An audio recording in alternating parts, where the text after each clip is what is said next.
The following is a conversation with Rick Rubin, one of the greatest music producers of all time, known for bringing the best out of anyone he works with, no matter the genre of music or even the medium of art, or just the medium of creating something beautiful in this world.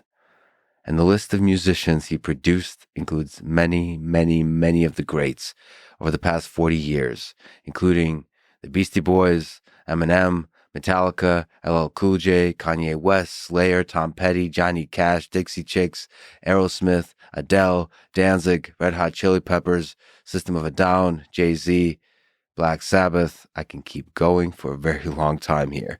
Most importantly, Rick is just an amazing human being. We became fast friends, which is surreal to say and is just an incredible honor. I felt truly heard as a person when I spent the day with him, eating some delicious Texas barbecue, talking about life, about music, about art, about beauty. This was a conversation and experience I will never forget. And now, a quick few-second mention of each sponsor. Check them out in the description. It's the best way to support this podcast. We got Lambda for deep learning, Theragun for recovery, Roka for style, Onnit for performance, and ExpressVPN for privacy. Choose wisely, my friends. And now, onto the full ad reads. As always, no ads in the middle. I try to make these interesting, but if you skip them, please still check out our sponsors. I enjoy their stuff. Maybe you will too. This show is brought to you by a new sponsor, new to the sponsorship, but old to me. I love them, have loved them for a long time. It's Lambda. Computers, workstations, laptops, servers, cloud compute, all for deep learning, for machine learning. Great both for individual researchers and for huge companies. Lambda has created easy plug-and-play access to very powerful computation. I have their laptop. I have their workstation. The thing is amazing. This is where I go to for deep learning. You can customize it for your needs, the number of GPUs, the memory, the CPU, everything. You can do Linux, Ubuntu Linux 2004, or you can do Windows also. I promise not to judge if you go with Windows. Anyway, Lambda is as good as it gets. Super sexy, super powerful. Go to lambdalabs.com/flex to build your custom laptop or to set up whatever custom compute you want. You will not regret it. lambdalabs.com/flex. This show is also brought to you by Theragun, a handheld percussive therapy device that I use after workouts for muscle recovery.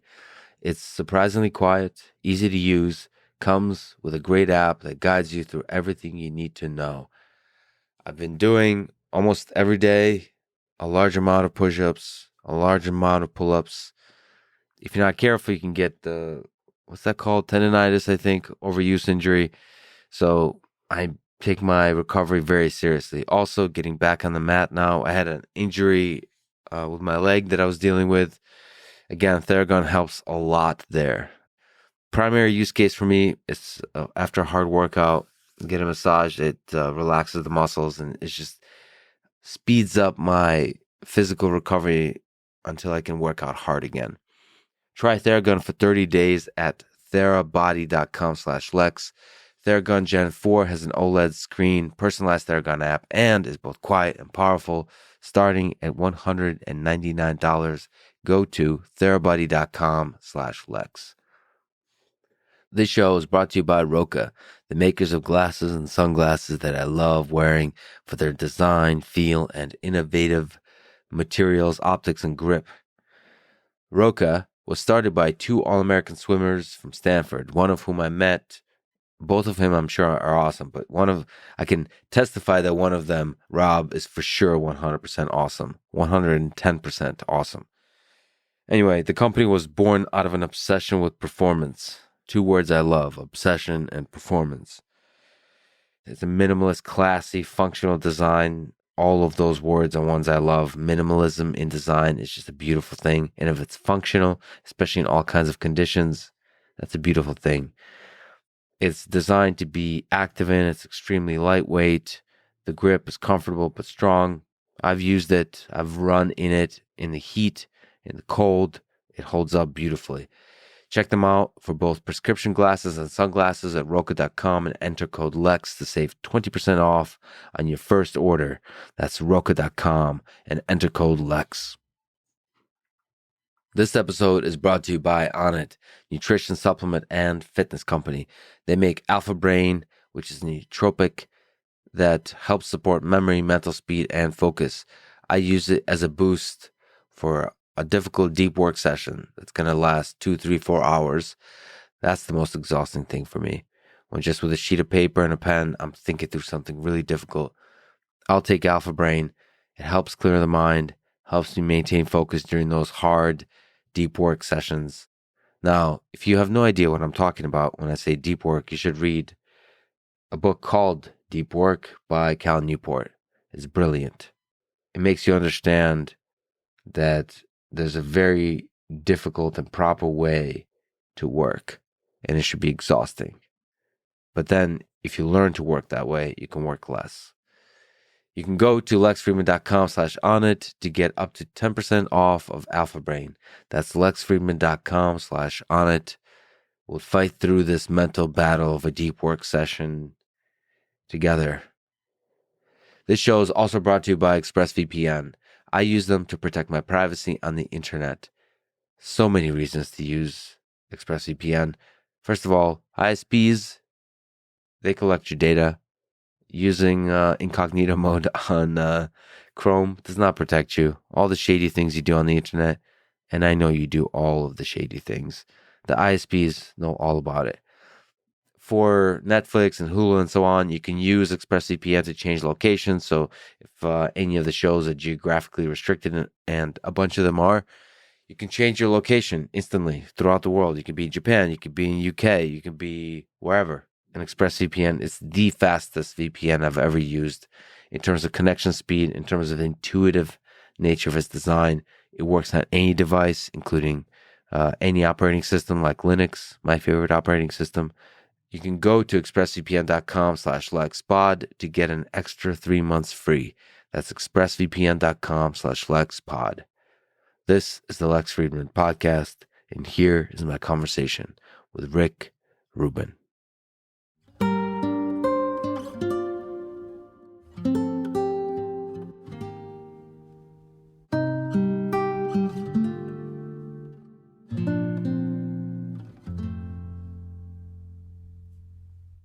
Are you nervous? I'm not shaky, but I would say I feel uneasy. And I feel like the sooner we start talking, the more relaxed we'll get. Yeah. Well, maybe we should sit in this moment and enjoy it, the nervousness of it. Let me start with Nietzsche. He said, without music, life would be a mistake. What do you think he means by that?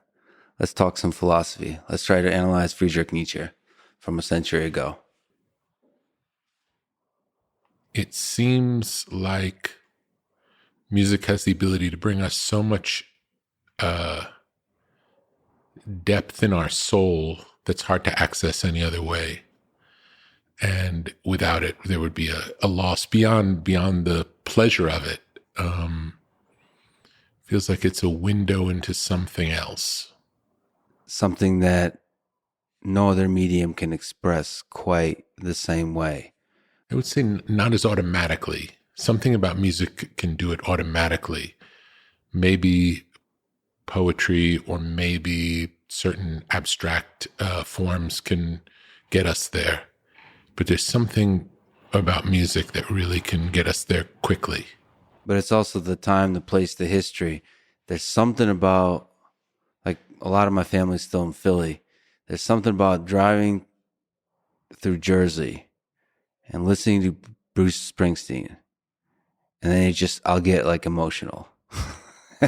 Like listening to like I'm on Fire. That like one of my favorite Bruce Springsteen songs. There's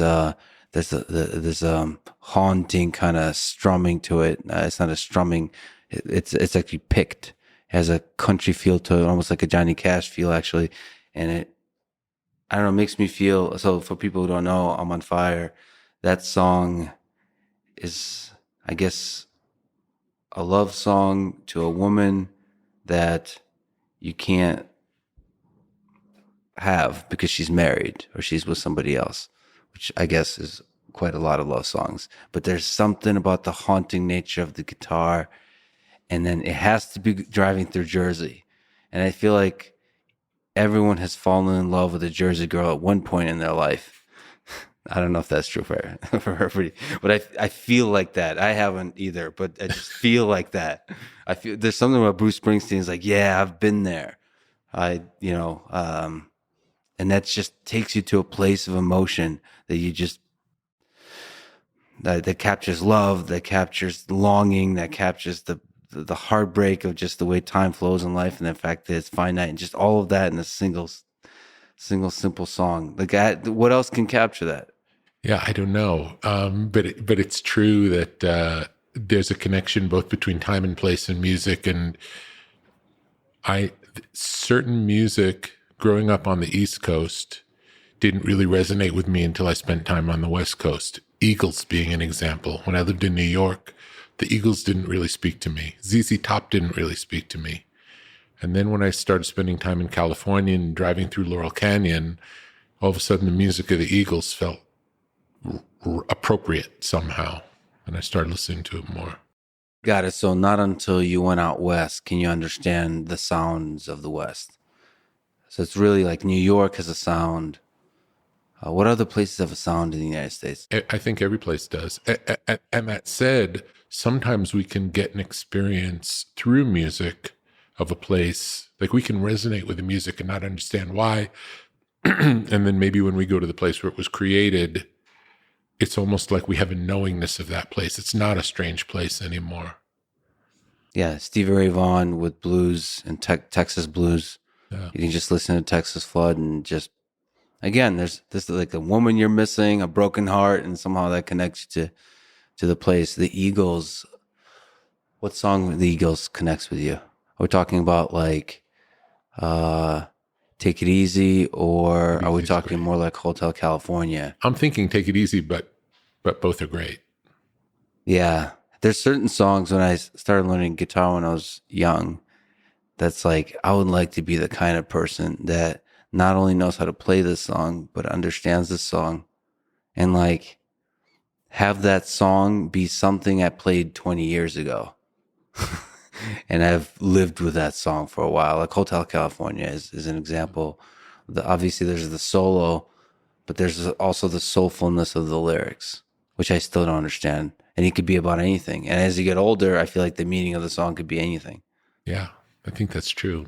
I think that's the beauty of them. I think when the person wrote them, they may have had one interpretation, but it's not contingent on us getting that interpretation to like it or resonate with it or feel it. In some ways, the best art is open enough where the artist gets to have their experience when they make it, and then the audience gets to have their experience when they listen, and they don't have to be the same. And then it connects thousands or millions of people together.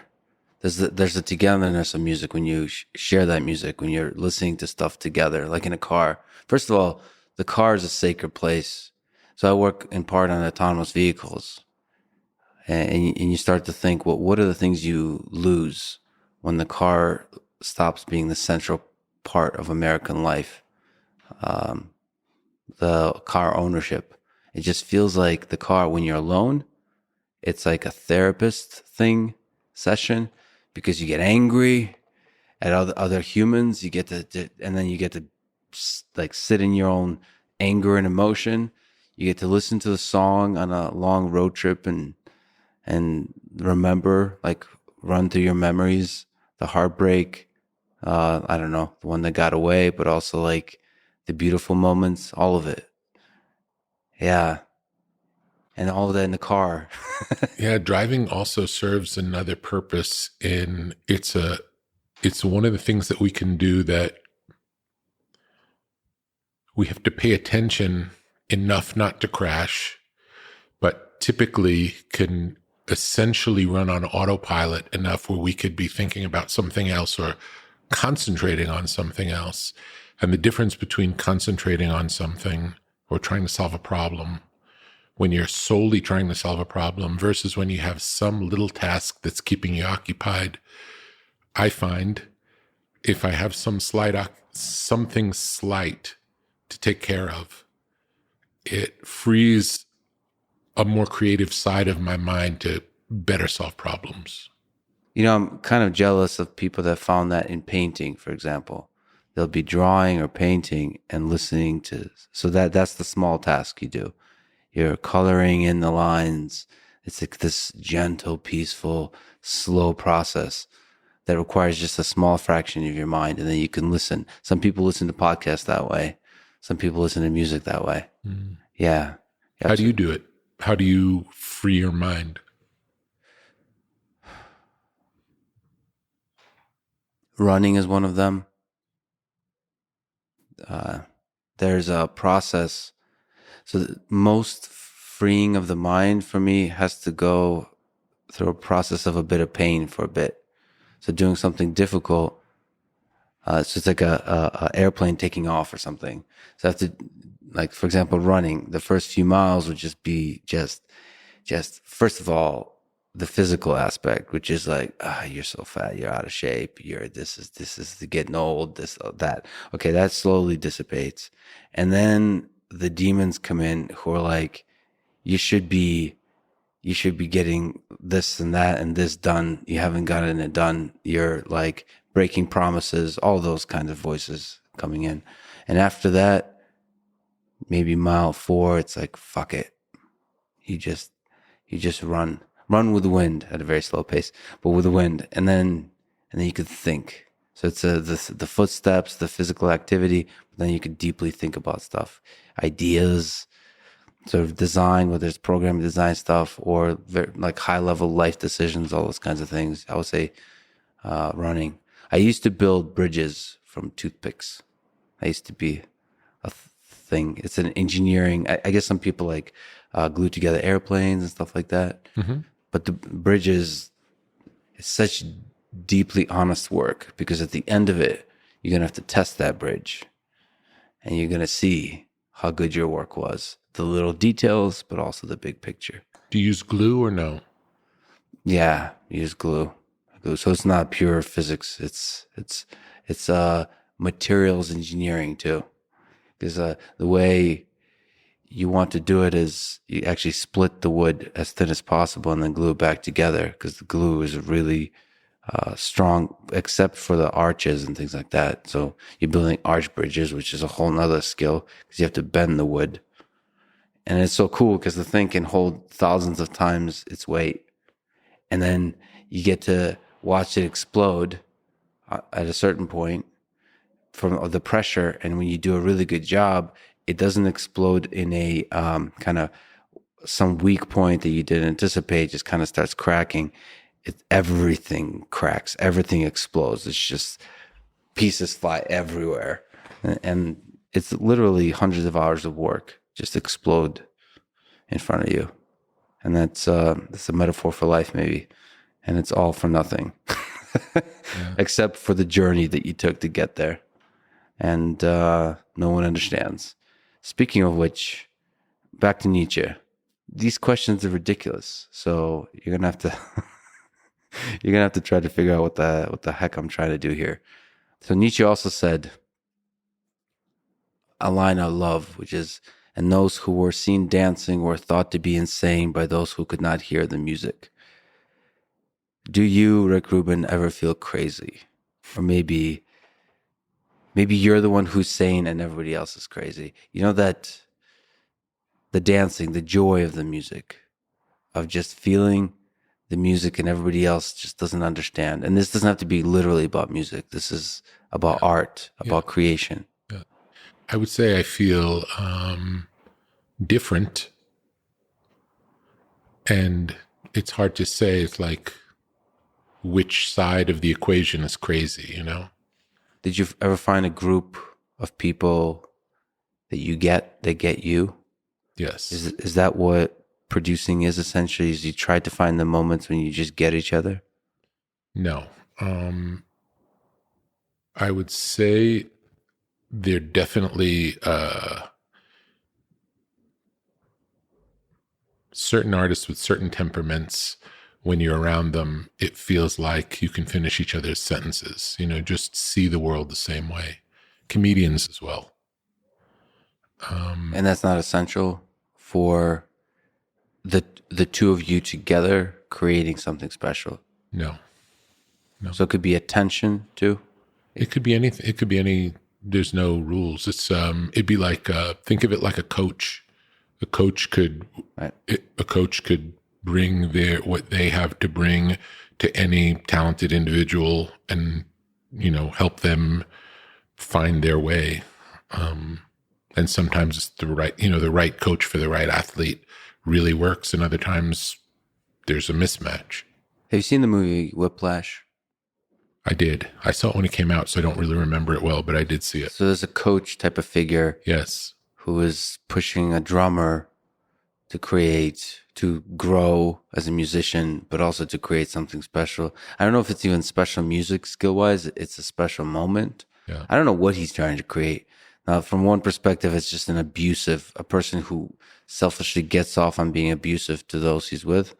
But from another perspective, the way I saw that movie is it's just the two right humans finding each other at the right moment in life and risking destroying each other in the process, but maybe something beautiful will come of it.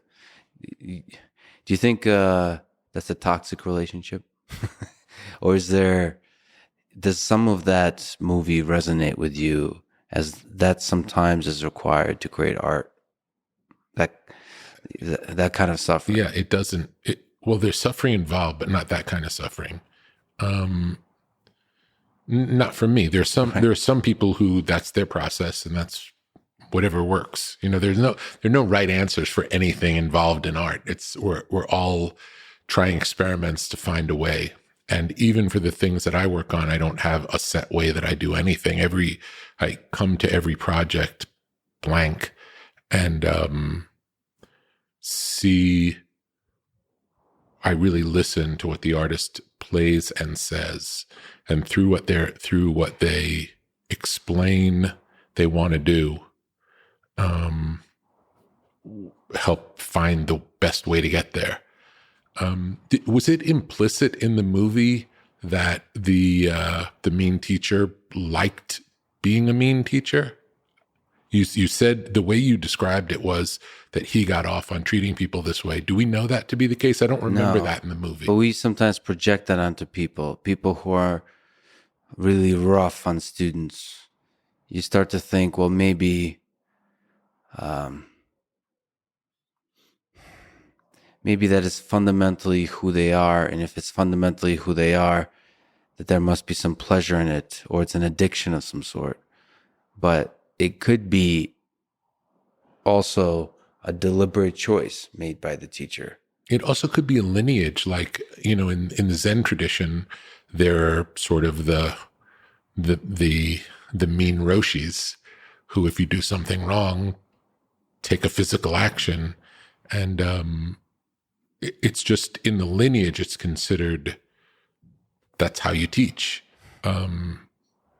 I didn't come from that lineage, so I'm much more of I feel like it's more of a collaboration between people working together to make the best thing. It's not a boss-slave relationship at all. It's much more of a let's find our way. And we agree at the beginning of the process that if either of us or any of us don't like what's happening, we say it. And the goal is to keep working till we get to a point where we're all really happy with it. It's like if we make something that an artist likes and I don't like, or if that I like and they don't like, we haven't gone far enough. In terms of lineage, the ones that seek destruction and the ones that seek happiness all come from the same lineage. We all came from fish. So somewhere in you, deep down, there's the other stuff too. It's just that you haven't been yet. By the way, because you said every new project, including maybe starting today, is an opportunity to channel, to plug into something that was always there and you haven't gotten a chance to plug into. You mentioned listening. How do you listen to a person? How do you hear a person? When you first come in, like we just met, what's the analysis happening. But I mean, with me is one thing. I'm an artist of sorts. I program and I I'm human, I guess. I guess we're all creating art. How do you see, like, how do I bring out, so for people who don't know, I mean, obviously everyone knows that you've produced some of the greatest records ever, but the way I see that is you just brought out the best in a lot of interesting artists. And so in order to bring out the best in them, you have to understand them. You have to hear the music of their soul. Hopefully I'm not being too romantic here, but just like, is there something you can say of how difficult that is? If there's a process, if there's tricks, if it's luck? I think it starts with this, again, coming in blank, like not having any preconceived ideas, being open and really listening and not thinking about what you're going to say next or what your opinion is or any, basically being a recorder and just hearing what comes in.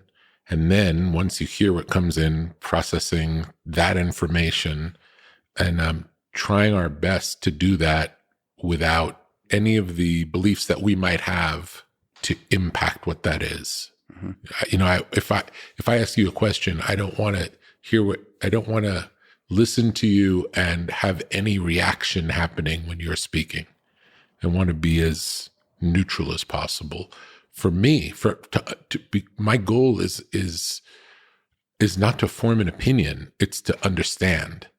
So if anything, I would draw you out further and just ask questions to really understand. And if you say something that that somehow triggers me in a way that's I wonder how he came to that. I wouldn't challenge you. I would ask, like, oh, how did you find that? How did you get to that place? From a place of curiosity, you would try to figure out. Yeah, I want to understand who the person is. And through questioning, we can usually get there, or through just spending time together, you find out who the person is. What about finding out and figuring out how to then take the next steps of bringing out the best in them? Like, is it just trial and error? Like, let's try this. It's definitely trial and error. It's always trial and error. Are you afraid of making a mistake? Like, let's add this instrument. Let's remove this instrument. Let's try. Add this line. Let's remove this line. Let's try. And let's be open. So one of the we don't really have rules, but one of the agreements in the studio is any idea that anyone has, we'll always demonstrate it. We'll always try it, because I can describe to you an idea and you can think, that's a terrible idea. Let's not do that. And then I can play you the idea and then you can say, oh, that's really good. And it's completely different, because when we're told something, we have to imagine what that is. And the way you see something and imagine it and the way I see something and imagine it are completely different. So you say a thing and now there's two humans that play that thing in their mind differently, in their imagination.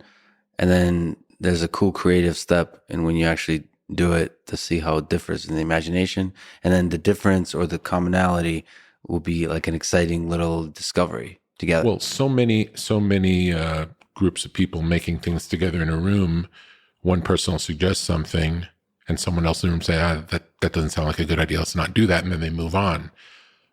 The testing of every idea is really important. And that's how you get to see, oh, that's not at all what I thought it was going to be. It happens to me all the time. I know, because someone will suggest, why don't we do it like this? And I'll think, that sounds bad.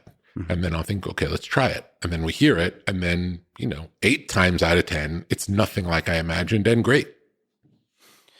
And you try not to have an ego about the fact that you thought it was not a good idea in your head.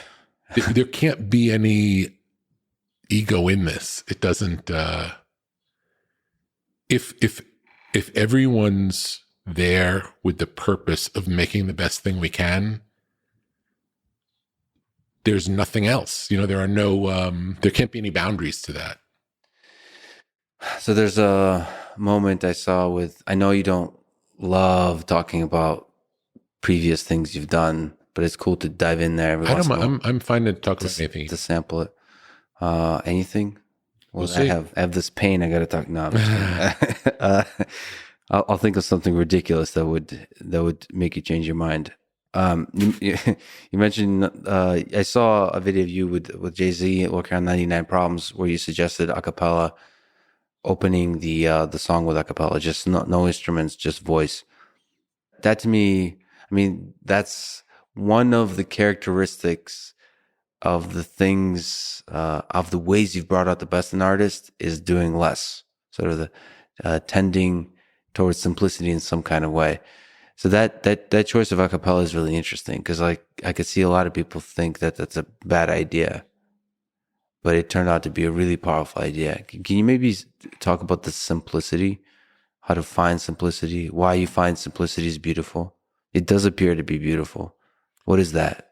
Yeah, I don't know where it comes from. It has been with me from the beginning of my work. The very first album I ever produced, the credit I took was reduced by me instead of produced by me.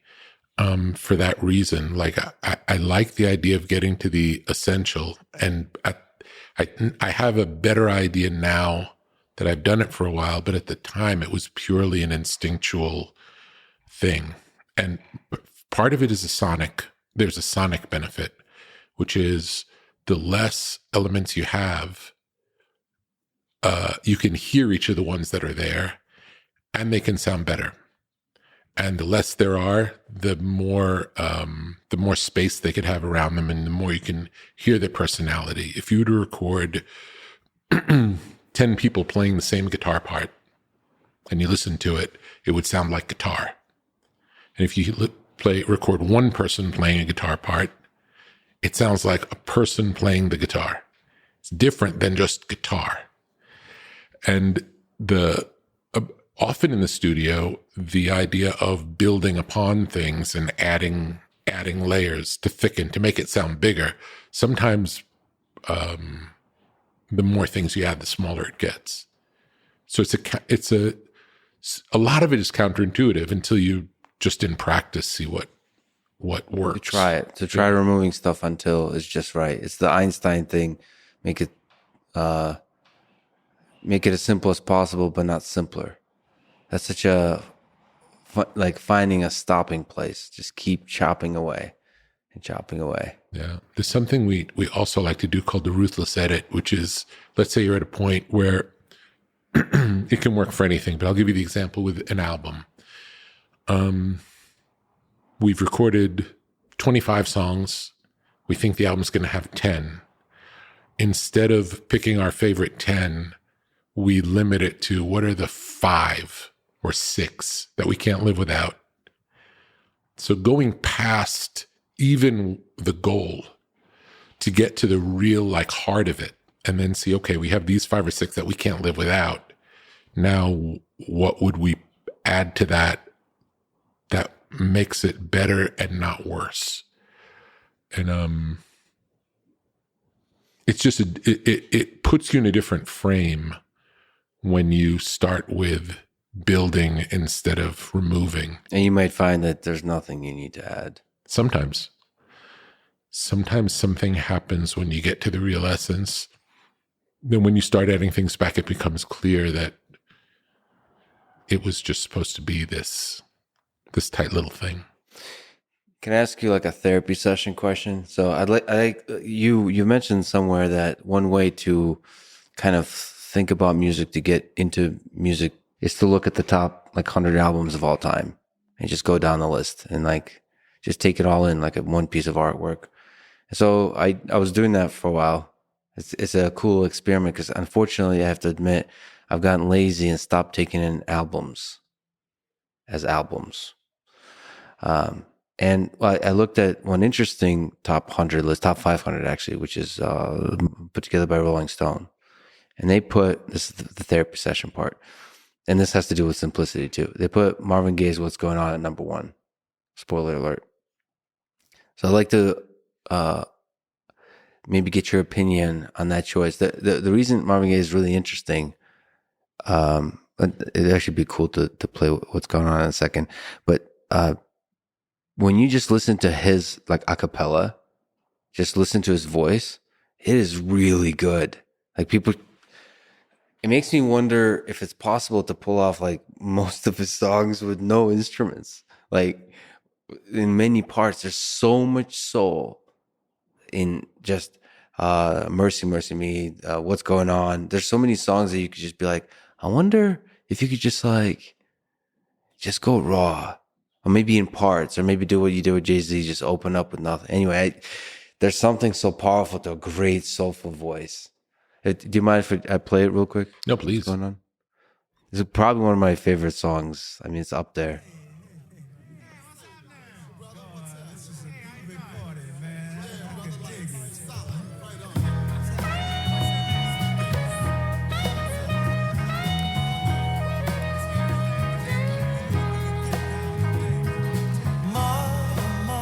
That voice. There's too many of you crying. Brother, brother, brother. There's far too many of you dying. There's some just very subtle backing vocals. You know we've got to find a way to bring some love here today. Father, Father. This one hurts. We don't need to escalate. Father, Father, we don't need to escalate. You see, war is not the answer, for only love can conquer hate. I wonder who the father he's talking about is. Oh, that's interesting. I mean, so for people who don't know, his own father ended up killing Marvin Gaye. Yeah. I mean, that one is really pain. I mean, for a lot of people, your relationship with your father, your mother. I mean, there's different dynamics, but it's almost like part of life is resolving some kind of complex puzzle you have with the people you love, the people close to you, or the people who are not there. All those kinds of things. That's so much pain in that. We don't need to escalate. Father, Father. I never thought I always thought it's his father directly. Yeah, I don't get that. It could be, but I don't. I feel like it's a more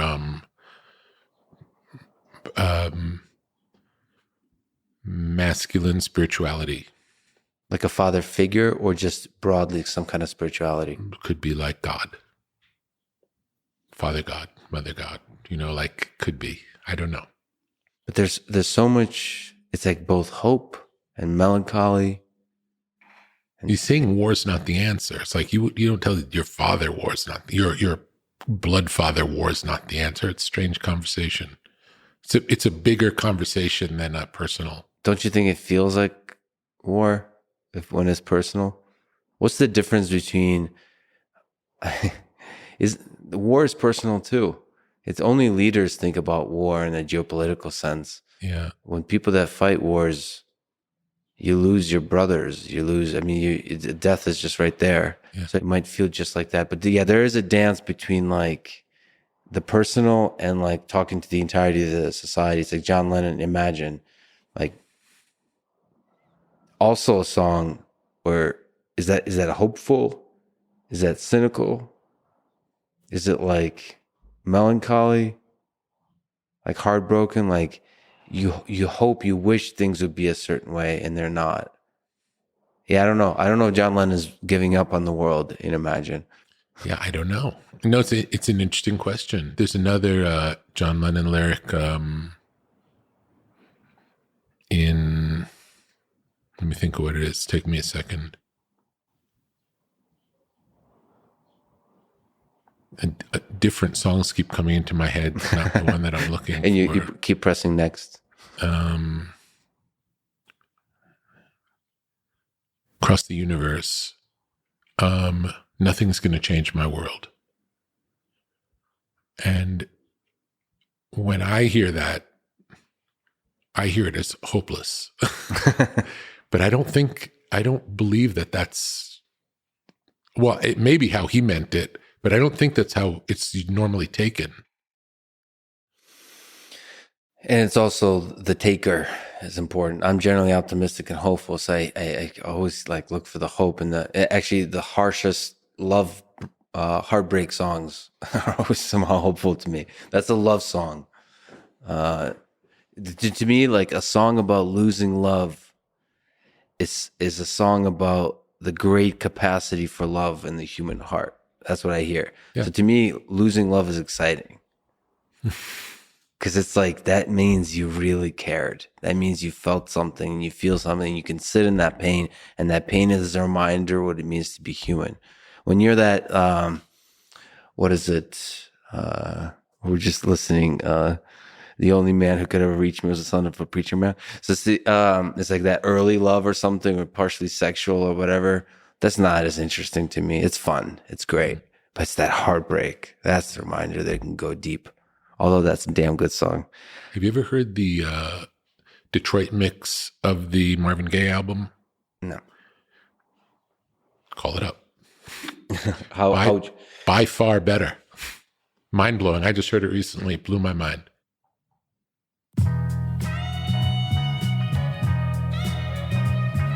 Oh, wow. Reverb. Distant.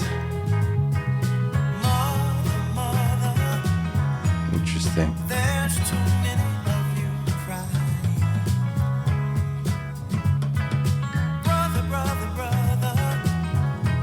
There's far too many of you dying. Feels like it's all around the room more. You know we've got to find a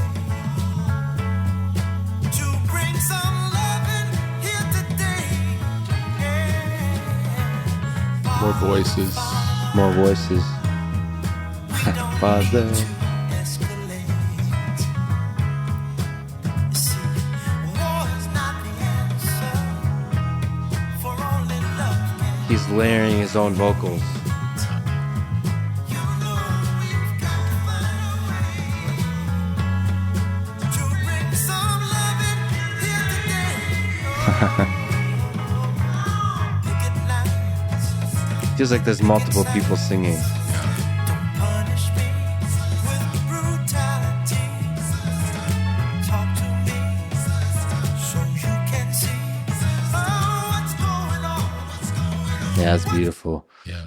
Seems to have more energy. If you listen to the whole album, even though you just said you don't listen to albums anymore, the Detroit mix of the whole album changes the album a lot.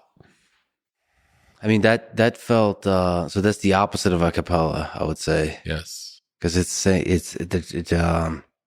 there's layers, there's and maybe, I don't know if you remember, but if memory serves me correct here, he produces this own album here. Marvin Gaye was the producer on this, I believe. I believe so. And this one sounds more like it's a get together. And the whole album sounds more like a get together where it's a group of people in a room playing music together. Whereas the album version sounds more like like a recording. This sounds less like a recording and a little more like a party. Now, you had a series of conversations with Paul McCartney, which is amazing, that people should watch. But is there, this is continuing our therapy session, is there a case to be made that what's going on is number one album above the Beatles, White Album, or Abbey Road above Pet Sounds? Can you steel man each case? There's always a case. I mean, there's always a case. There's no, in reality, in art, there's no metric that makes sense. So, you could put numbers on things, but it's like, is this apple better than this peach? Like, it's not really a fair comparison. But if you just had to keep one to represent the human species, that's the way I think to the aliens. So I think it's a very personal decision. I think you can make your choice to represent the human species and I'll make mine, you know? Well, I would pick the Beatles over the Beach Boys. So that's if I became dictator of the world and was talking to the aliens. But I don't know the full historical context to the impact of the music. I don't know if that's something to consider, like this kind of thought experiment of imagine what it was like back then to go into the studio, to do such interesting work in the studio. As opposed to like listening to just as a pop song almost because I've never been able to understand Beach Boys. God only knows. The song God Only Knows? God Only Knows, but all of it. The album, the Pet Sounds, just In My Room? was in my room. That song? Is that what's your favorite on the album? That On the Pet Sounds album? Pet Sounds. The opening track. Do you mind if I play it? Please. It's too fun. That's part of their trip, though. You open the heart with the fun. It's possible. Original, mono, and stereo mix versions. I don't know what that means. What's the opening song? Wouldn't It Be Nice? Wouldn't It Be Nice? Yeah, that's the song.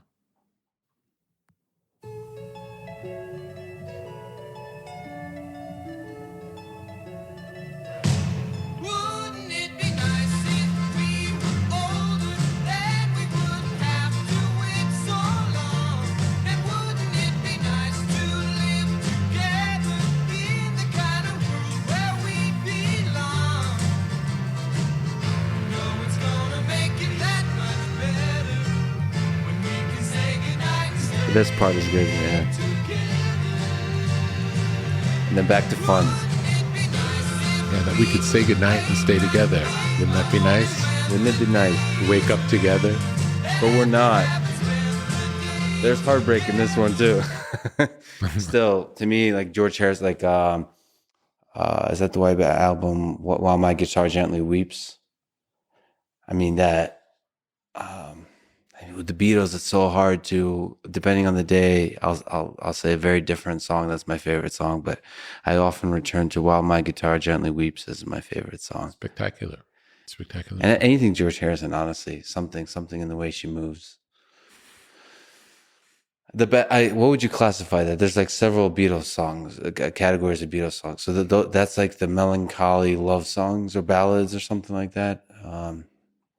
Yesterday, Let It Be. Do you have favorites? So from your, like, how have you changed as a man, as a human being, as a musician and music producer, ever having done that lengthy interaction with McCartney? Anytime you're around someone who's such a hero and you spend time with them and they're a human being, it helps put perspective on everything. You know, That like, they're just human. Well, obviously. I mean, everyone's just human. And, but I remember the first time I got to see Paul McCartney play live, it was in a stadium of 70,000 people. And he started playing and I started crying. And I couldn't believe I was in, even with 70,000 people, I couldn't believe that this man walks the earth and that I'm in the same place as him. And he's the person who wrote that and played that. And now he's here playing it for us. It's mind-blowing. That's the voice. It's overwhelming. Is it inspiring or is it like, because sometimes when you have, and I've gotten a chance to me, I mean, I love people in general. Like every person is fascinating to me, but yeah, when you've been a fan for a long time and you meet a person, I'll just remove present company, is you, it's like, oh, they're just human. So there's both. It's both inspiring that just a simple human can achieve such beautiful things, but it's also like almost wishing there were gods moving around us. It's somehow peaceful. It's more comforting to know that there's, there's bigger fish. I'm just a small fish, and then there's bigger fish, and they will take care of the ocean for us. I think we're all capable of being big fish. I don't think that there are special people. I don't think it's like that. I would make a case. So the variety of artists that you worked with and brought the best out of, it does seem that you're out of this world. So do you think you would know, like, if you're the same kind of species? Maybe you're just a meat vehicle and you're channeling ideas from somewhere else. I feel like I'm channeling ideas from somewhere else, 100%. But I think, have you asked questions about where from? I believe we all are, though. I believe We are, we're vehicles for information that when it's ready to come through, it comes through. And the people who have good antennas pick up the signal. But if I'm sure you've had an experience in your life where you've had an idea for something and you've not acted on it, and eventually someone else does it. And it's not because they're doing it because you had the idea and they stole your idea. It's because the time has come for that idea. And if you don't do it, someone else is going to do It's it. being broadcast by whatever the source is. Whatever the source is. Yeah, I tend to see humans as not quite special in that way. Yeah, it's different kinds of antennas walking around, listening to ideas, and ideas are. I like the notion of Richard Dawkins of memes, where it's kind of the ideas of the organisms, and they're just using our brains to multiply, to select, to compete, to evolve, and humans, we really want to hold on to the specialness of our body, of our mind, but it's really the ideas. So if Rick Rubin was born 2 centuries ago, you wouldn't be a music producer. You'd be, or I mean, maybe, but you have an antenna. Yeah. And if no signal's coming in, or you'd be hearing potentially a different signal. Is there, I think we all have our own antenna for whatever it is that we, maybe not everyone has tuned into their antenna to see what it is that their strength in bringing through is. I'm lucky in that it found me because I didn't know that I didn't even know this was a job.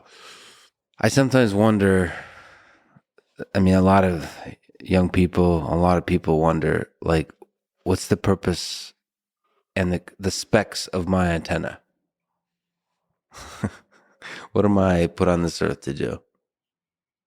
Like if, I can live 1,000 lives. There's so many trajectories, and imagine the greatest possible trajectory that reveals the most beautiful thing I can possibly create in this world. Live the most beautiful way.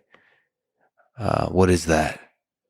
I feel like that's a good exercise to think about. Because it's also liberating to think that you can do anything. I mean, that more and more, I suppose that's kind of life. It's like society is pushing conformity on you. I thought I had my own flavor of conformity I thought I'm supposed to be following. And then early on, I would say like in the late 20s, you realize, wait a minute, you don't have to do what teachers tell you to do, what parents tell you to do, what society tells you to do. You can, like, I would never wear a suit if I listened to like my colleagues in community who think a suit is like the symbol of, what is it? A symbol of conformity, actually, which is hilarious. But it's actually a kind of rebellion and everything else like of that nature. Doing these silly podcasts, like. I have a question I have to ask. Sure. Because you brought up the suit. Yeah. Do you wear the suit? Is this your daily uniform outside of podcasting? So for the longest time, it was some kind of suit. And then recently, I mean, coinciding with going to Texas, I'm such a loner. I'm an introvert. And there's a bit of a hiding from the world when I wear other stuff. I really want to not make fame, recognition, money, all of those things a motivation at all. And the world kind of wants you to make those motivations. Not the world, but I would say maybe the Western world, or maybe America, maybe a capitalist system does. But that's a choice to buy into that or not. Right. It takes a brave person, a person of character, to not buy in. And I'm like a baby deer trying to find its legs. You don't have to buy in, because I love people, and I think I'm kind of an idiot. And so when other people say do this and do that, there is a pressure there. It's actually very difficult to not listen necessarily to the advice of others, and yet keep yourself fragile and open to the world. It's easy to be like, I'm always right, just kind of sticking your ground. But if you want to be like vulnerable, if you want to connect with people and just wear your heart on your sleeve, then you're going to listen to them. I mean, that's the double-edged sword of it. And, but then again, that pain, like if you don't let it destroy you, you can grow from that. Has fame affected you at all? Did you unplug from the system at some point? Same. I've always been sort of removed. I don't feel like I'm part of any system. Do you feel famous? I'm aware that when I go out, people, say nice things to me, which is great. Yeah. But that's about it. That's about as far as it goes. But it doesn't affect your art, about your creativity or your thoughts. Like when you're sitting alone and thinking about the world. It can't. It's a destructive force. The reason that you're who you are and the reason that you're finding the success you're finding is because you've been true to yourself to get to that stage. So to start changing that to either conform to someone else's idea of what you should be doing, it just seems like it doesn't make sense. Do you have a sense of who you are? Because I don't necessarily have I don't know. I know that I really like making good things, and I know that I'm crazy about it in that it's like an obsession, and I want things to be as good as they could be, whatever it is. And if I finish a music project and I have a window of time where I'm not working on music, I might be moving the furniture around in the house. I'm always looking for a creative outlet to find a way to make something better. Or there was a period of time where I was in a weird corporate situation that was that didn't allow me to flourish, and I focused the creativity in on myself, and I lost a bunch of weight and changed my life. And so that was the kind of art, like you've gone through a whole process of losing weight, getting in shape, getting healthy. That was a kind of creative act. It certainly was. It wasn't an intentional creative act, but I had a lot of energy. Yeah. And a series of events happened. I read a book. This was at the time that I was my heaviest. I weighed about 318 pounds. Yeah. And I'd been sedentary my whole life, basically laying on a couch working on music. So I've never been physically active in my life. And I read a book about a guy named Stu Middleman, a runner, who ran 1,000 miles in 11 days. And I thought, wow, I get out of breath walking to the corner, and another human being can run 1,000 miles in 11 days. I feel like I have bad information. Clearly I'm doing something wrong. And I reached out to a person that Stu mentioned in the book, Phil Maffetone. Who's a legend. I really appreciate him as well. He's MAF 180 method too. He's just such an interesting, I think he focuses on heart rate training, and he was the first person to talk about essentially a low carb stuff. paleo keto diet For a person 40 who's years healthy. ago. For a person who's going to be healthy, who can exercise and actually perform at an elite level. He's the first person when I, talking about heart rate training, him and other endurance athletes he influenced, he gave me permission to run slower. Yeah. It's the first time I realized, I can run long distances if I just run slower and I take that seriously.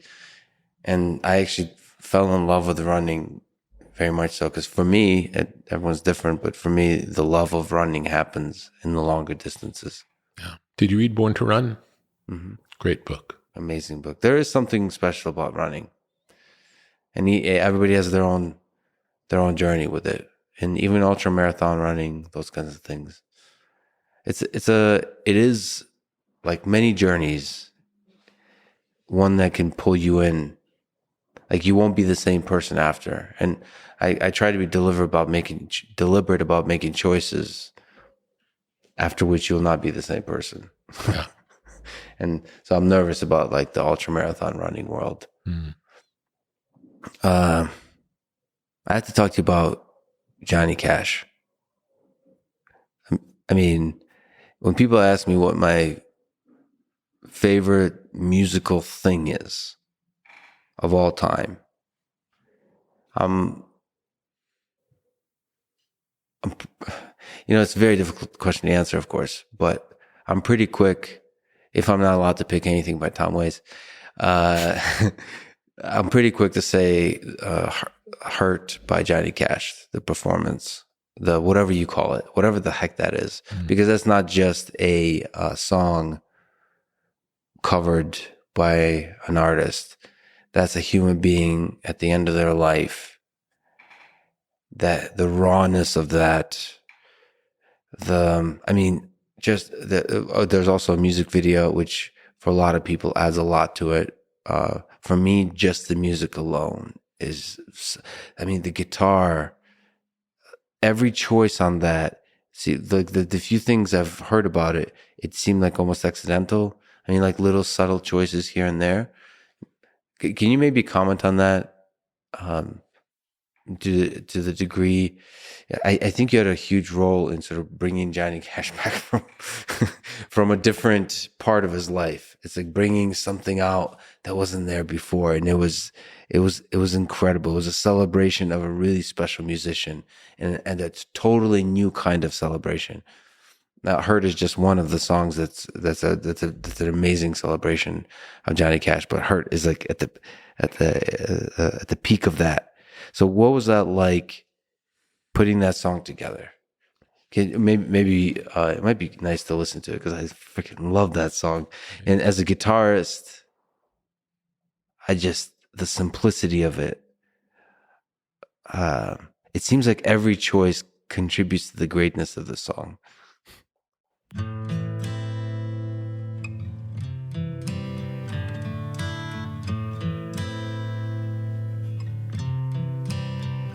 Simple, it's crisp, but it's dark too. I hurt myself today.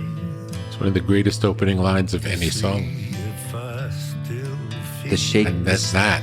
yeah. To see if I still feel. Yeah, I'm talking about the lyrics. I don't even mean the performance. The words are. the only thing that's real. The needle tears a hole. But those words out of Trent Reznor are not the same. They have a different meaning coming out of Johnny Cash's mouth. Try to kill it all away, but I remember everything. What have I become? What have I become? My sweetest friend.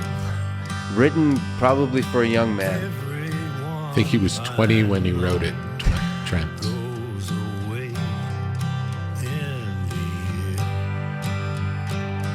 and you could have it all. My empire of dirt, Anger, regret, pain. I will let you down. I will make you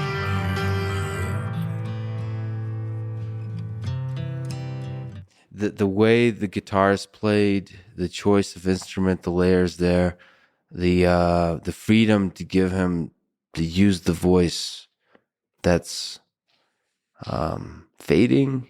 It's not fading, it's changing. Maybe he's losing some aspects of his voice, and it's almost like shaking a little bit, and it's a little bit out of tune in parts. How much of that was deliberate? How much was like, how do you give Johnny Cash the freedom to do that? How do you find that together? Is there any insights you can give? I think it's a case almost of like the right pairing, the right role with the right actor, you could say. The song lyrics, the reason we chose the song was because of the lyrics, purely about the lyrics. And at that point in time, both Johnny and I would send each other songs of possible ideas to record. And that was one that I sent him, and he didn't respond to initially. I would send him, at that time we would burn CDs, and I would send him like CD of 20 songs or 25 songs. and he would send them to me. You burn a CD for Johnny Cash and you send him of different songs. Of like songs to consider recording. Yeah. And we would send these back and forth. And then that I had hurt on one of the ones that I sent him, and he didn't respond. And usually if he didn't respond, we didn't go back to it, you know. Yeah. And that one, I remember I sent it again and I put it first on the next CD. And when we spoke about when he listened to the CD again, he didn't respond. I said, check out that first song, and I really feel like that one could be good. What did you see in that song? It's the lyrics. It's the lyrics. Because I feel like there's very few people in the world that would see these lyrics in Johnny Cash's mouth and think this is a good idea, including Trent Reznor. Yeah. I know that Trent had trepidations in the beginning. But if you listen to the words, if you forget the music, and if you forget what Nine Inch Nails sounds like, and you just read it like a poem, and then you imagine a 70-year-old man reading these lyrics, it'll be profound. It's profound. So that was based on lyrics that started the journey. And then at this point in time, Johnny was not in great health. And sometimes I would go to Nashville and record with him at his house. Sometimes he would come to California, but he was coming to California less regularly. And because there were so many songs we wanted to try, he would start sometimes recording just a straight acoustic version. Like you'd have someone play guitar, he would sing, and they would send those to me, and we would discuss, like, is this one to build on? And that was when we said, I don't want to record this one until we're together. I feel like we should do this one together. So on the next trip to California, we recorded it at my old house. And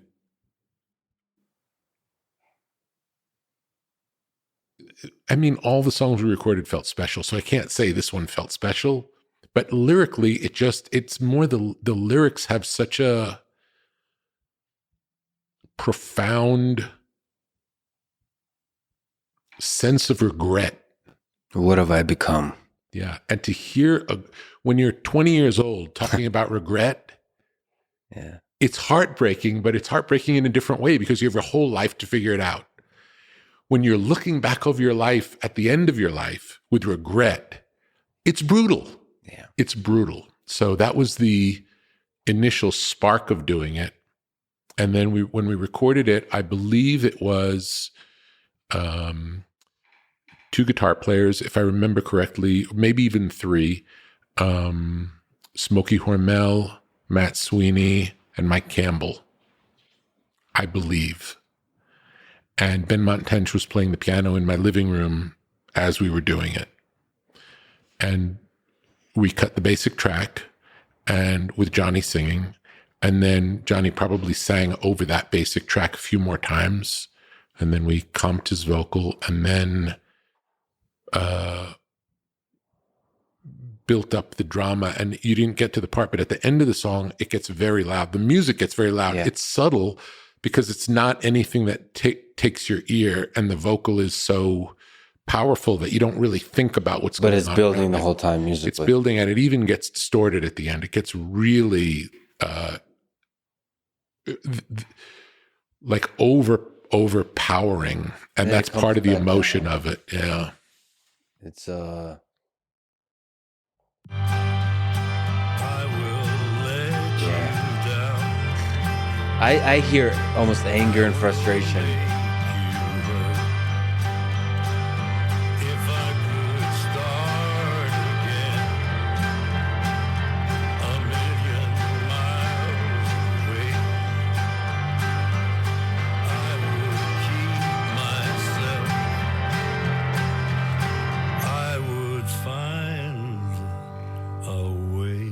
And it just rings out Yeah. the clean vocal. I mean, it's so simple, so incredible. And it's interesting to have a young man's lyrics in an old Johnny Cash voice and heart and mind. I had, are you a fan of Tom Waits? Of course. Tom Waits, when he was younger, had his song called Martha. But there's a bunch of songs he's written when he was young where it's like, how does a young man have that like melancholy wisdom? The song Martha is about an older man calling a woman he used to love that she's now married and he's married, and they're having that conversation. They haven't spoken for 30 years, and they realize that there's still love there, and it could have been a different life, a different world where they could have been together. And here's like a 23-year-old Tom Waits writing so beautifully about something that's very, I've had a lot of people like tell me how real that, as an older person looking back at that love that you had and realizing it was really, it's still there. Inklings of that love are still there. I think there's a, when a young person writes a sad song, they almost seem more willing to go to a more hopeless place because Yeah. they have a So longer much time journey ahead. Yeah. And older artists tend to want to look at the bright side of things, which also I think comes from the wisdom of aging. It's a more realistic position. So it's not uncommon for younger people to write. I think even in the Beatles, you'll see like they're very heavy lyrics, middle to late era Beatles, which is still, they're in their early 20s, I guess. Wow, that's hard to think about. So much accomplished. Unbelievable. And they went through the full journey from fun to darkness in a span of a few years. Yeah. You mentioned lyrics. So you've obviously produced albums with incredible lyrics. I think you've mentioned the interesting characteristics of hip hop, of rap, is that you're writing poetry to rhythm versus writing poetry to melody. So that's like one way to think about it. Yeah. And I'm a fan, Tom Waits, Leonard Cohen, I'm a fan of poetry, period. Yeah. Is there something about highlighting the poetry of it, the power of words, as you did with Hurt?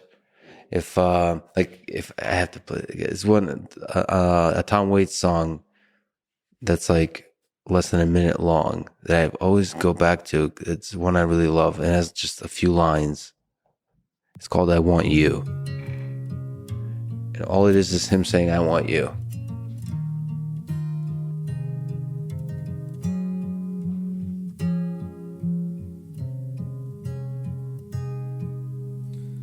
I want you, you.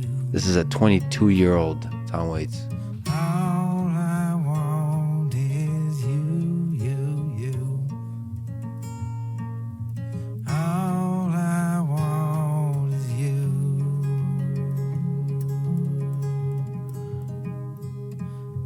Give you stars above, sun on the brightest day. Giving you all my love. If only you would say that I want you, you. All I want is you.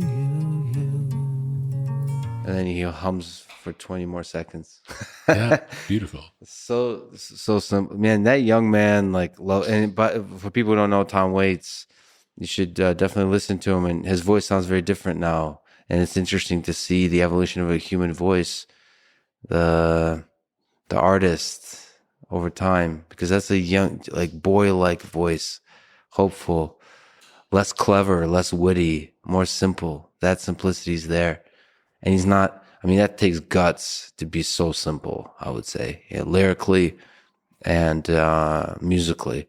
Is there, sort of laying that out on the table, is there ways that you like to highlight the voice, the lyrics, or is there no one rule? So to you, what is the thing that makes music special? Is it the rhythm, the melody, or is ultimately the lyrics are always there, or the idea? You just asked me 5 different questions. I don't care. I'll just keep asking.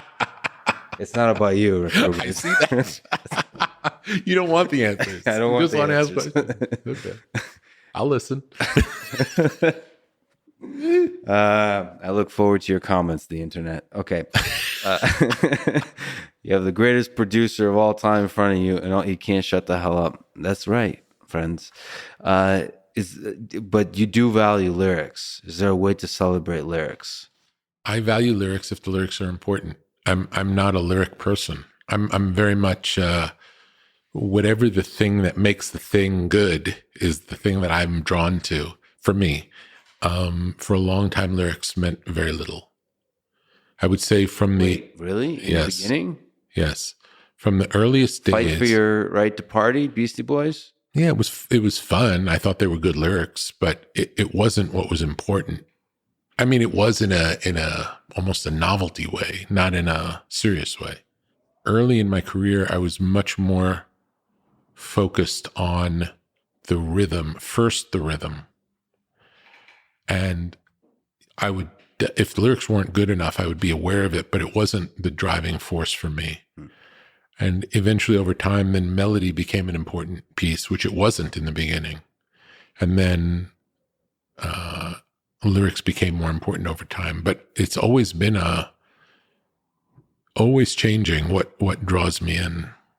And one of the things I found as it relates to lyrics that can give a lyric a different power has to do with rhythm, where if there's no drum, the lyrics tend to mean more.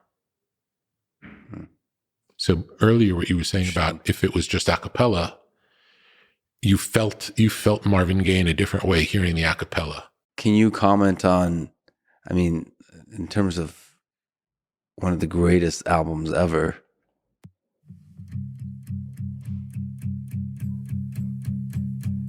There's a fire starting in my Why does it sound so raw, fever. her voice? She's just a great singer. But this is that you're not doing anything else. You're doing the there's strumming, and then there's just a single beat, and then it builds.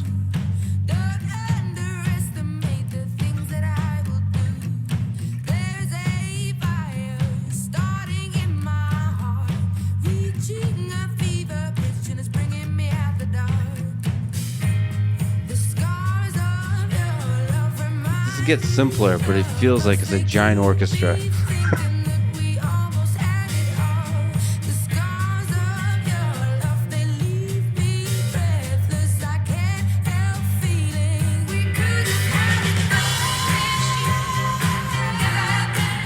There's backing vocals.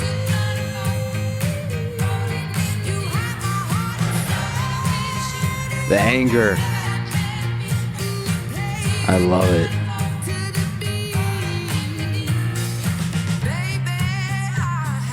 Like I just, there's something about such a powerful voice and the instruments not getting in the way.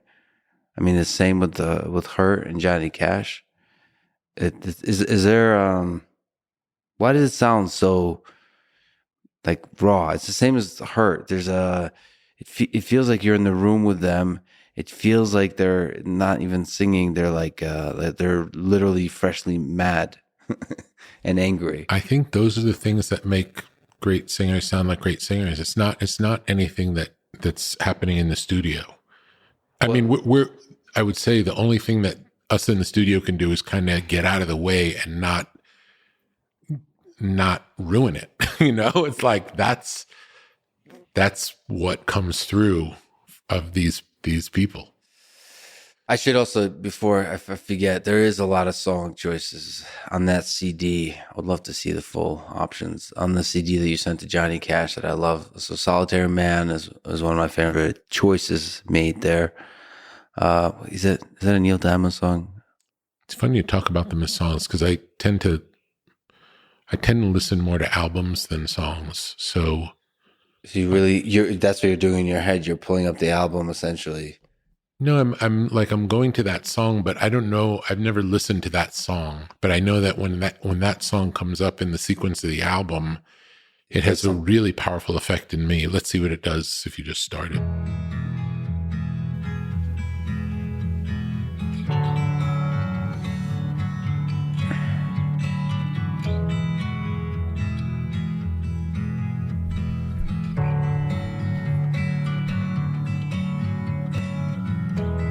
If you could read my mind. Oh, so interesting. What a Yeah. tale Wow. others could tell. Just like an old time movie about a ghost from a wishing well in a castle dark or a fortress strong with chains around my feet.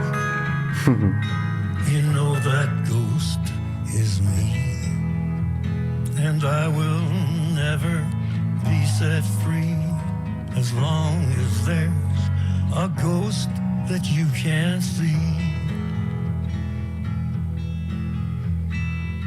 That's beautiful. If I could- Such a beautiful choice. Beautiful Try. melody, such a beautiful melody and haunting words. Sung so simply. I have to. I was born in the Soviet Union. When you're growing up,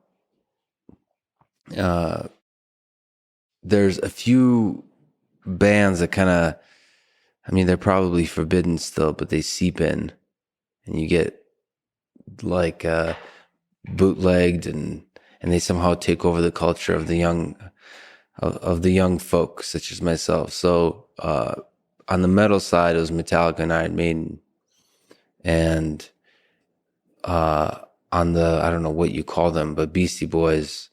I remember hearing "Fight for Your Right," and it was just like, for some reason, that stuck, as it did for a lot of people in Russia. It's like, wow, America is when you get to say "fuck you" to the man, the rebellion, the freedom. I probably heard it a few years after it was released, because it dissipates the culture. You get the bootleg. It's hard to get your hands on. But I just remember, I want to kind of bring that up because it was such a personally important song to me, and yet probably you didn't even think of that. You probably thought of it as its role in the culture here in the United States, like in terms of musically. But it I just, was, 21 years old, and we just well, you were that kid too, yeah, right? we were just making fun songs for our friends. There was no expectation. So that's just a fun song. Yeah, no one thought, we never imagined anybody would like any of it. One of the greatest albums ever. Yeah! I have to. I love this so much. I just remember, this is America.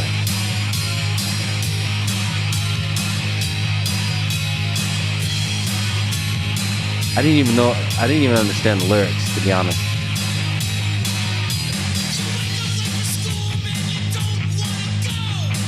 And the lyrics are ridiculous.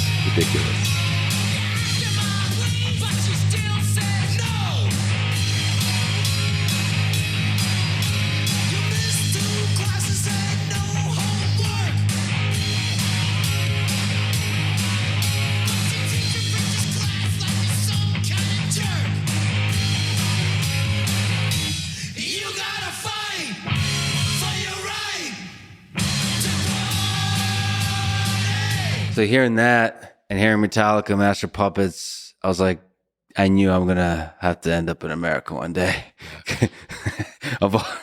Maybe now that I'm more mature, or maybe a little bit more mature, I realize like that was kind of the longing for freedom.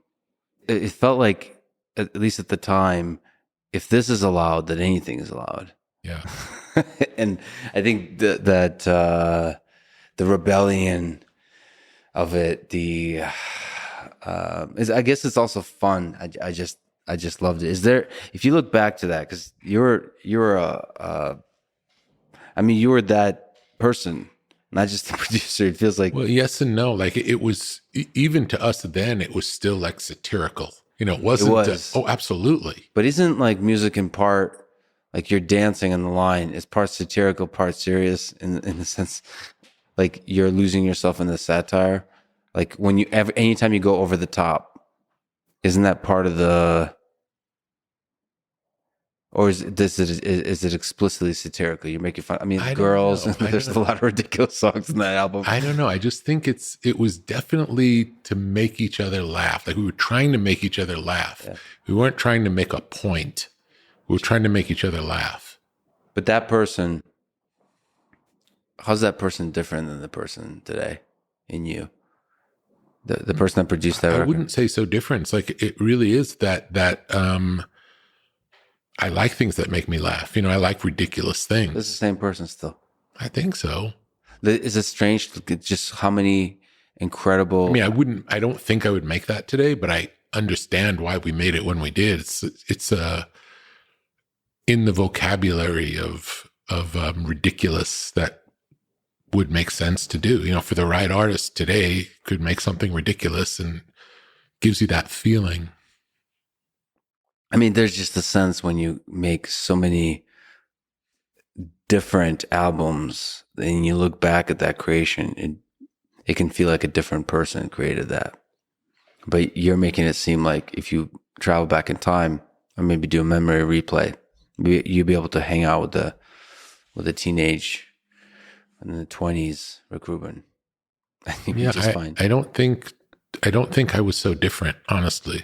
That's hilarious. It's funny. I ran into someone recently in Costa Rica who I hadn't seen in a long time and who I knew from the New York days those days.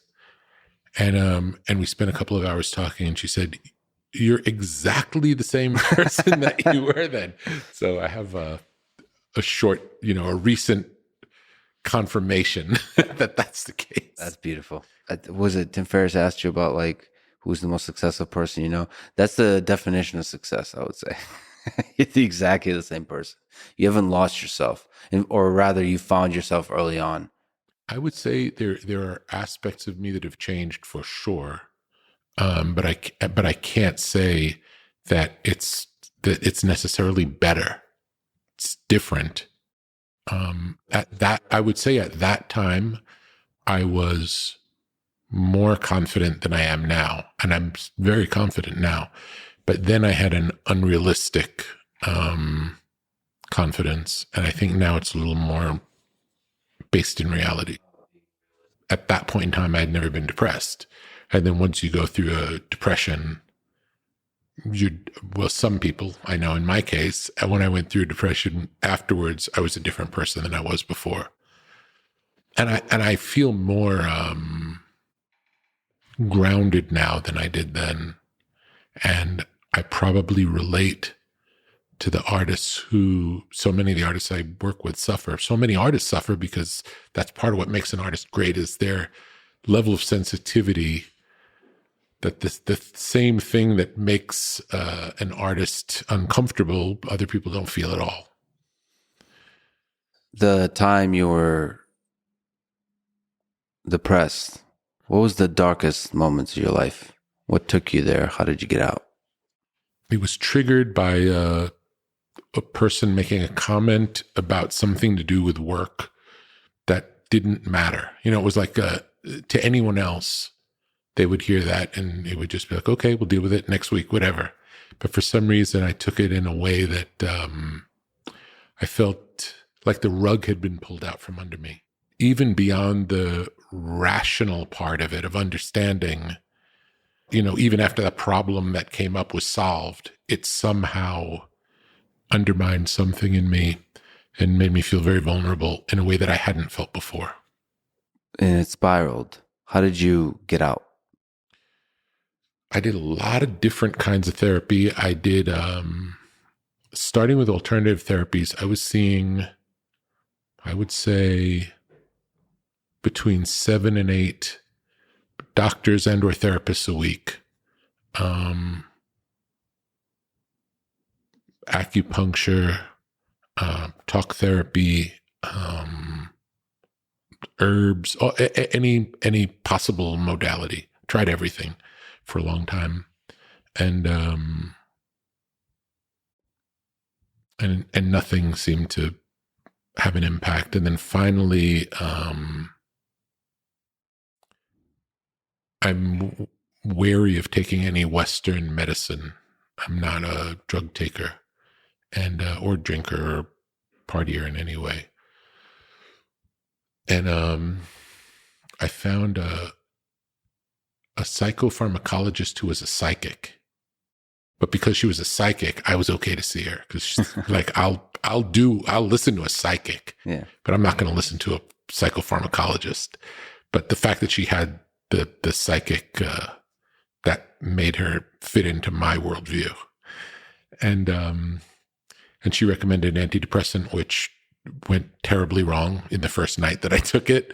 And then that set me on a journey of looking for the right antidepressant, which was a long and painful process. That's a heck of a journey. Every one that I took made me sick, every one. And then finally, so I don't know, 5 months later, 6 months later, I found the magic one that worked for me. And it shifted me out of the depression. I took it for, I can't remember, it was 6 months or a year, and then weaned off and was okay. And then I had another event some years later. I think I took it again for a short period of time and got out of it, and I've not needed it since. Were you able to kind of introspect the triggers that led to the events? Is there something, or is it random events of life? I think it's more that because of the way that I grew up, I never had to deal with much controversy. And when I was challenged, I didn't have any ability to deal with it.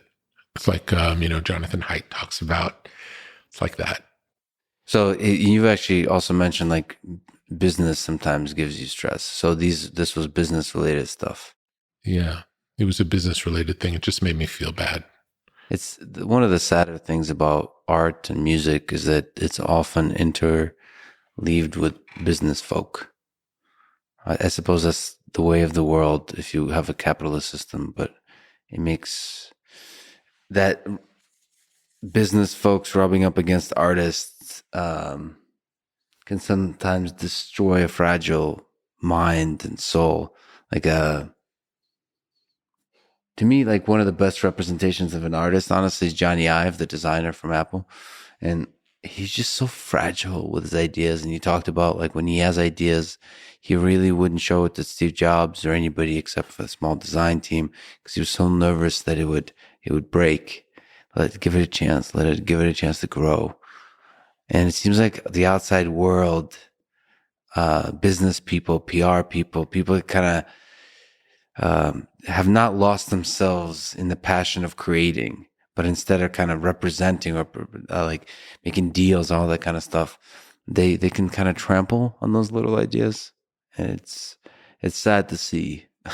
Yeah, it's really heartbreaking to see because you know how much trampling there's going on. It's one of the main jobs. My jobs as a record producer is to keep the voices away from the artist, from all of the people who are really on their side but don't know. The whether it be people, anyone on the business side who doesn't make things. They're excited to do their part. They're excited when you deliver the thing, the art that you make to me, then we can start the project. Yeah. But there's nothing to sell if the art doesn't happen in the right way, and it has to be protected, and it can't happen on the same kind of a timetable that business can. It's just a different thing. Art doesn't come in a quarterly way.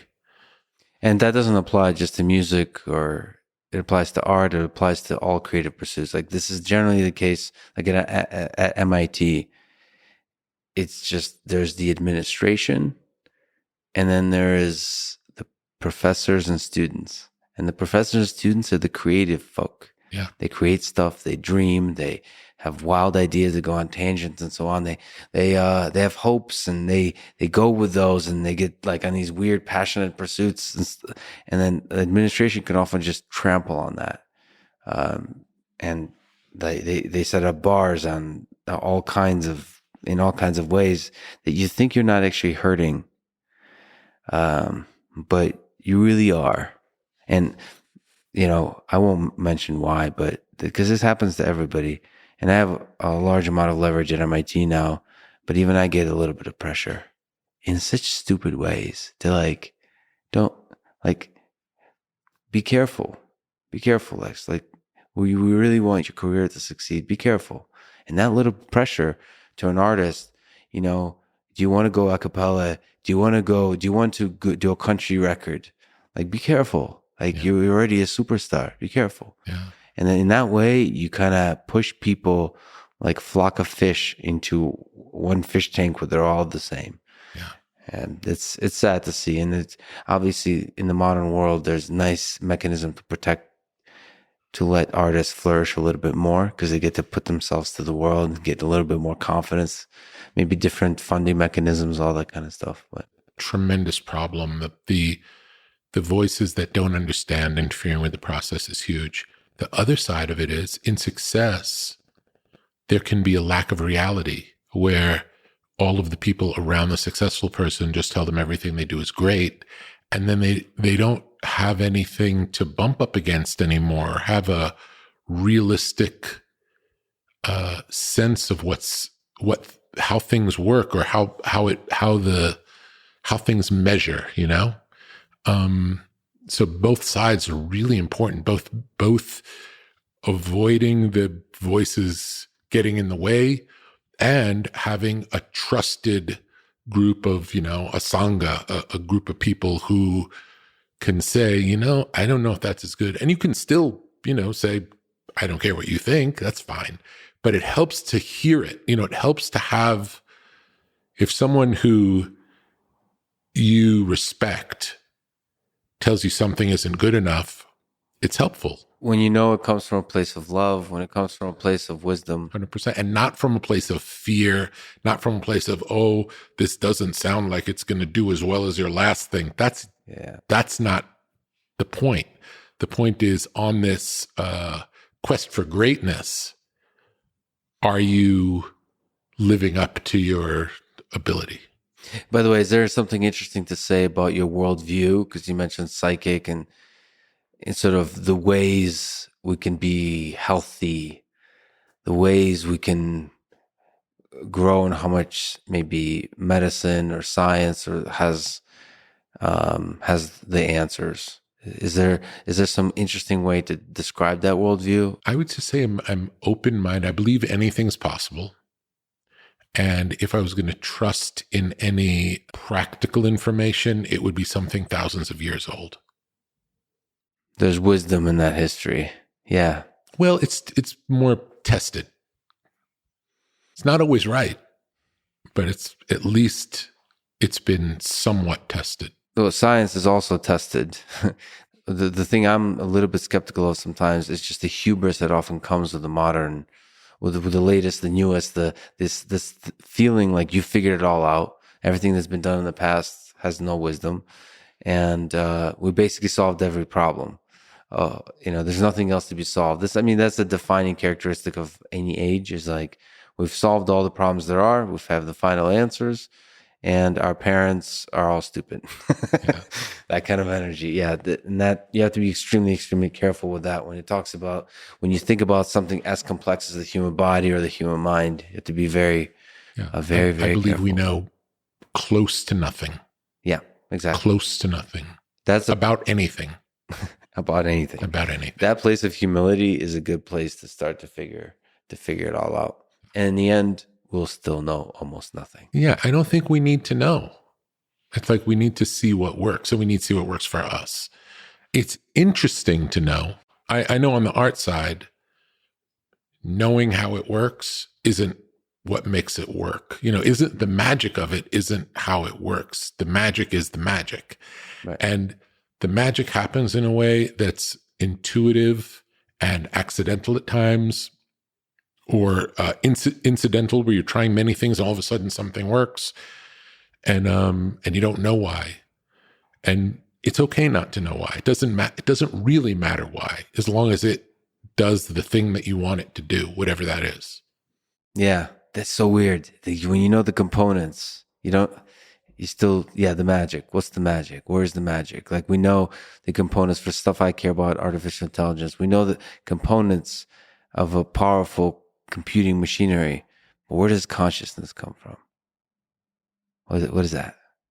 Yeah. Where does the brilliant moments of insight come from? What's that? when even in simple games of chess or in simple, where do those breakthrough ideas of taking the big risk that doesn't make any sense, and then all of a sudden it becomes something beautiful. Yeah, we don't need to understand why. It just happens. It just happens. And often the things that end up breaking through don't break through in the way we thought, or turn out to be a third iteration of something that we thought was an entirely different thing, or we don't know. And I think it's, if we embrace that not knowing, we'll have a healthier experience going through life. You made a lot. It's not just music, everything, rearranging the chairs, the furniture as well. You've done, like I said, the documentary, I guess you would say, with Paul McCartney. And you've done a podcast yourself, Broken Record podcast, and you've done conversation too. So what have you learned from that process about the art of conversation? And also maybe what advice would you give to me about what to do with conversation? Like, what is interesting to you about conversation? One of the things that I like is to not feel like there's any stakes, or that it's actually almost that it's not happening. Like the fact that when I came in, you were setting up cameras made it less good for me. I knew that would impact the conversation in a negative way. The best version of it would be if we didn't see the cameras, and we didn't see any technology, and we were just sitting at this table having a conversation. Maybe even if we were mic'd beforehand, would be okay if it was necessary. But then we were just sitting here having a conversation, no people in the room, nothing, and feeling like we're just having a conversation. I feel like it would get closer to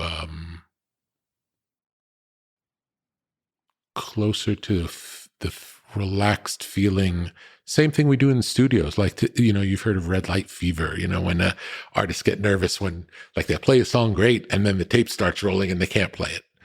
And we're all to some degree like that. When you were with Paul McCartney, I mean, were you cognizant of cameras? We had the room black. Everybody who was working there was dressed in black. Everything was invisible. We were lit in a way where, even though there were probably 20 people, between 12 and 20 people working in the room, within 3 minutes of starting the conversation, Paul and I were alone in the room. So that was the feeling. On occasion, you'd hear a noise and it would be weird. Nobody was allowed to wear shoes because we were trying to create this intimate space. And I know from in the recording studio, when we're recording, if even one person is there that's just watching and not working, I'm usually there and an engineer is there technically making it happen. Mm-hmm. If anyone else is in the room, it's different, because then it goes from this moment where the person's doing a performance to the sense, or where the person is feeling something internally and we're capturing it, to the other version is they're performing for someone. It's so interesting. So, like, to push back in the alternatives here. So one, about the third person, not to make people self-conscious, but I find that I'm so torn on that, because sometimes when that person, so Evan is in the room here. He's been in the room before. He's a huge fan of yours, by the way. So he'll nod. Yeah, he'll get excited. He's like, and you can see that nodding. And for some reason, for me, it's like, yeah, you get it, like, yeah, you get excited together. I mean, that third person can be like a really special. So having an audience, when it's a friend or somebody that has that love in them. It depends on the performer. Right. Yeah, some people really thrive in front of an audience. And you're saying you like that simple intimacy of everything I like dissipates. The reality of it not being, I want it to be as far from a performance as possible. Got it. And if someone, I'll tell you a story, a story that just happened, and it was viewed as kind of it seemed uncool in the moment to the person that it happened to. It wasn't at all. We were recording the new Chili Peppers album, which is coming out, I think, any day now. Like, I don't know what today's date is, but within the next, maybe by the time this airs, it will be out. And the band was playing in the studio, and it was ripping because they're incredible. And one of the members walked through the control room after a particularly great performance, and the engineer said, "Wow, that solo was really great." And the person who heard this said, "Please don't say that," and walked away. It's like it was not. It just changed. Yeah. This feeling of we're in this place where we're doing this thing, and there is no outside world. Yeah. You know, we're doing this for us. We're going as deep as we can for us. And as soon as there's an acknowledgement to someone else, in a way, it breaks the concentration of being inside of it. That's so well told. But it's something about saying, "Wow, that solo was great," is shows that it reminds you that there's an outside world. But I feel like there's a way to enter the inside world as an audience. So you just have to do that. So it matters what you say. It matters how you look. It matters. So there's like these generic compliments, not generic, but they sound in the way an outside world would interact, as opposed to in that creative thing where you're dancing around the fire together or something. There's actually, I can tell you, there's another interesting one that happened to me, and I didn't know this until I saw the film of it, which was a strange one.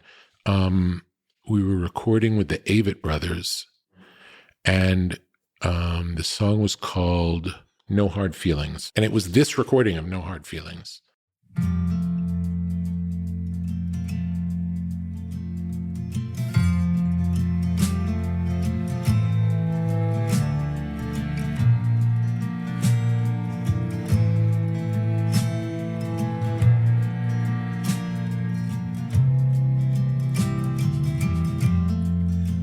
Body won't hold me anymore, and it finally lets me free. Will I be ready when my feet won't walk another mile? Such a great voice. So beautiful. Kiss goodbye. Will my hands be steady when I lay down my fears, my hopes and my doubts, the rings on my fingers and the keys to my house, with no hard feelings.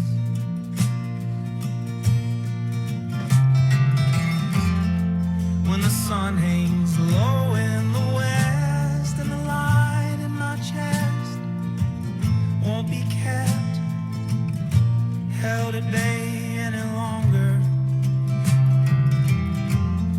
When the jealousy fades away, So bright, so hopeful, so lighthearted.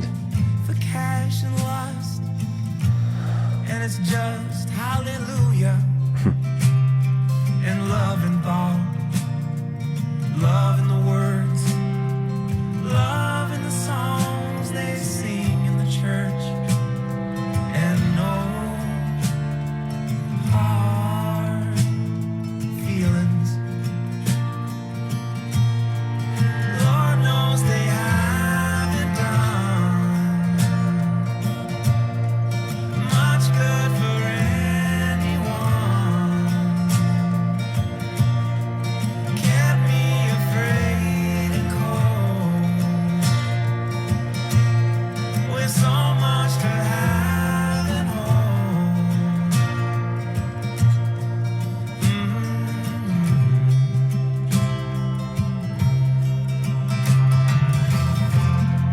When my body won't hold me anymore, and it finally lets me free, where will I go? Does he sound this good in studio? Yes, every Will the bit. trade winds take me south through Georgia grain, or tropical rain, or snow from the heavens?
building and building and building.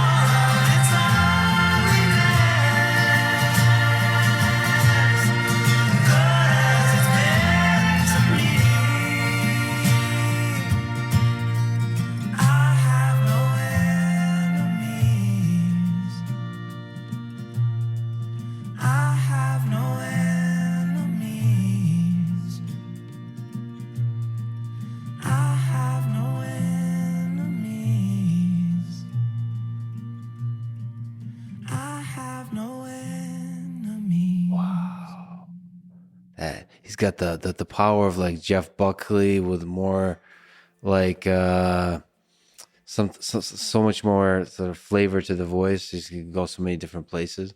It's cool when it's like a cappella, just mostly him. He could do like Hallelujah the Jeff Buckley way. I could tell.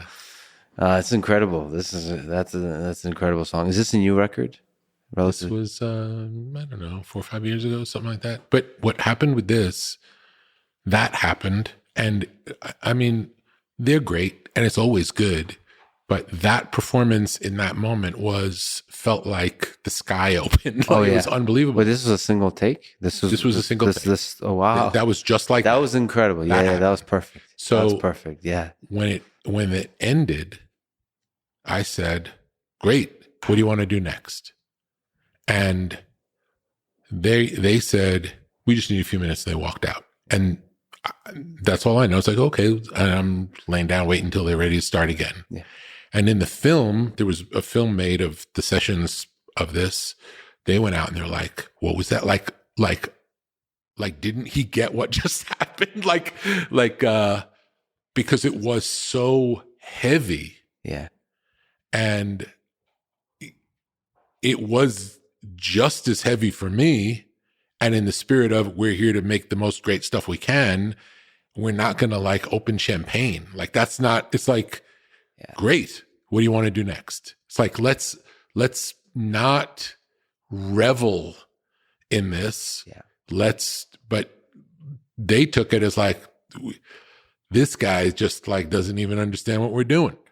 But I had no idea until I saw the film. That's funny. Like, whoa, that was the reaction. Yeah. But I think your response is the right risk to take, right? Because it's the celebration at the end of you want to keep like people celebrate too early. Yes, great. And now let's use that momentum. We're in the zone. Yeah. What's next? Yeah. But you yourself in conversation. So you said that you want to create would you use the word intimacy? Like, is it to create, or just the most real? Like, there's no cameras, there's no mics. I would say a place where you're comfortable to be naked. You know, a place where you can be your most vulnerable without questioning it. You want to really be able to let your guard down, and to, you know, if you want to start crying when you're singing, whatever it is. And it's hard to get to that place. And again, just the idea of someone, you know, like, hey, that was good. That could take you right out of that going in. It's so interesting to think about how to achieve that and still have mics. Yeah. That, it's hard. It's harder. Some of it is space. Some of it is raw conversational skill.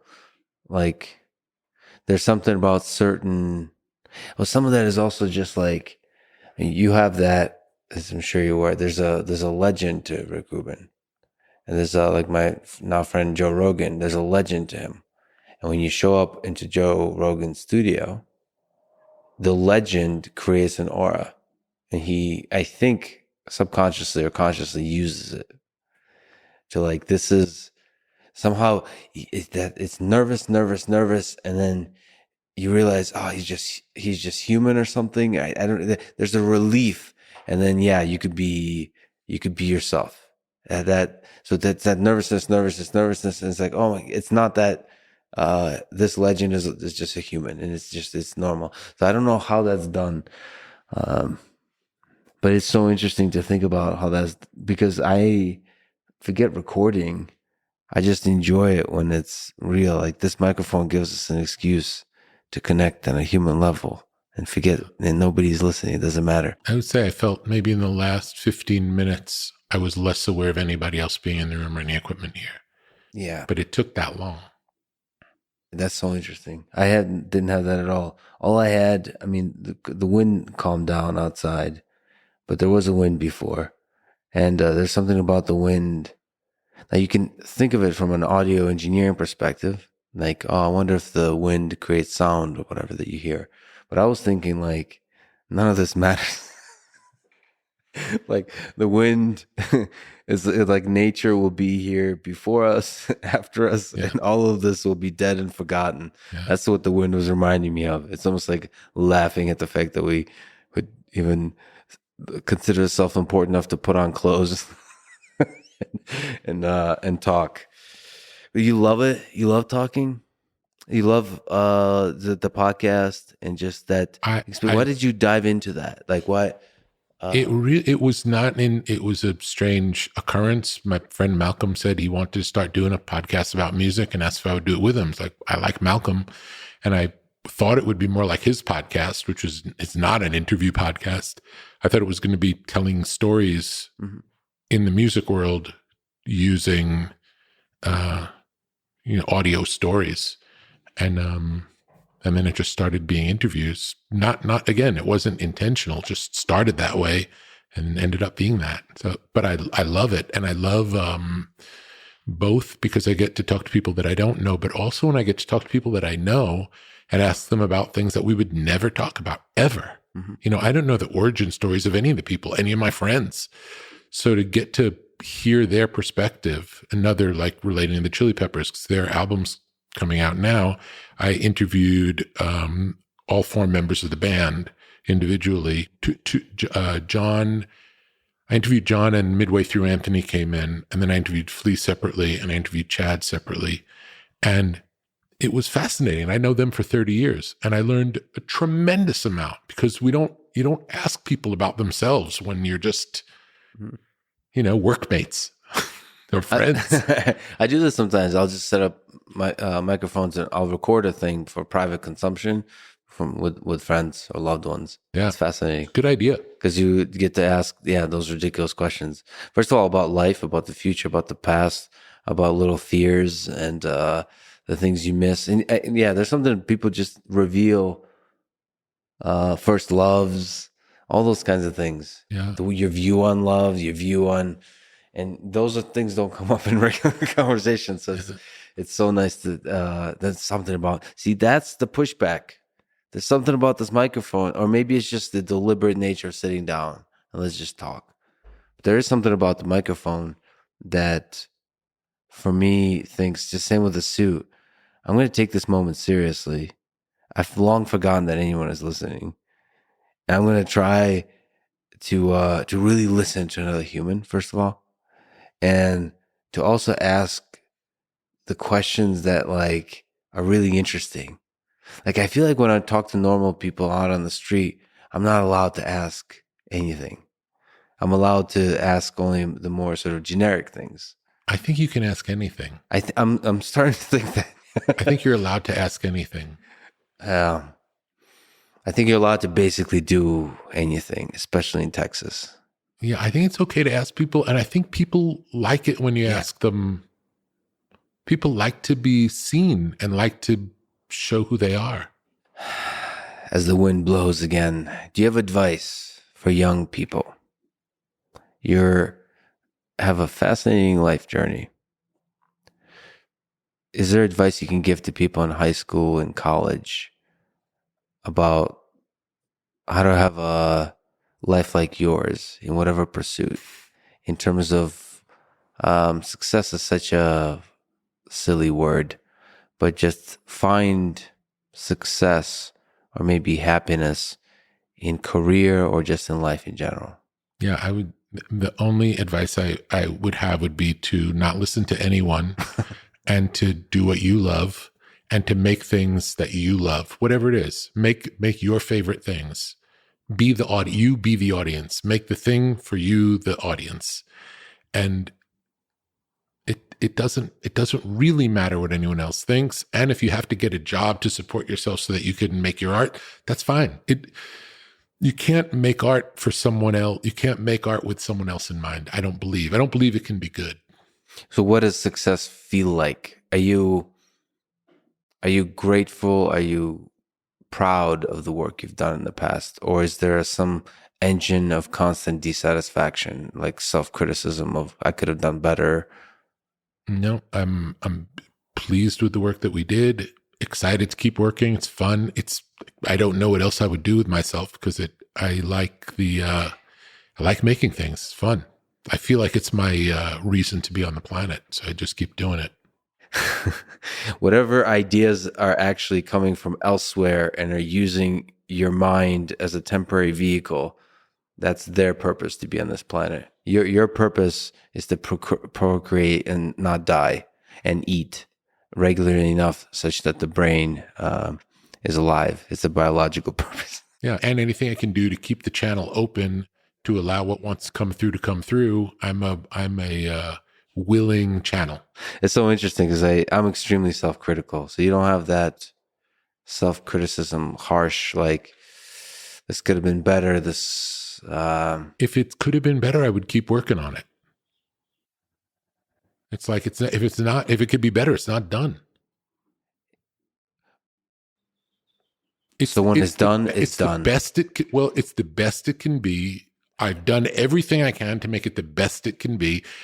And that's all. I can't do more than that. So there's nothing to be critical of. I did my if you always give all of yourself and do your best, which you're capable of doing, I'm not suggesting that you're capable of doing more than you can do. But whatever it is that you can do, if you've given all of yourself to it, you've done your best, where could there be regret? Yeah. I mean, there could be, you re-listen to an album, you listen to, or anything you've created and think, oh, there's so many interesting ideas missed. It's fine though, but that was that moment. It's like, everything is like it's almost like a diary entry. Everything we make is a reflection of a moment in time, a window in time. Could be a day, it could be a year, it could be it could be whatever window you decide that it is. But if you give it all of yourself, and if you're not interested in working on it anymore, it's done. Mm. Now you may decide it's not good enough to share with people, and that's fine. But if it's good enough to share with people, there's no regret looking back.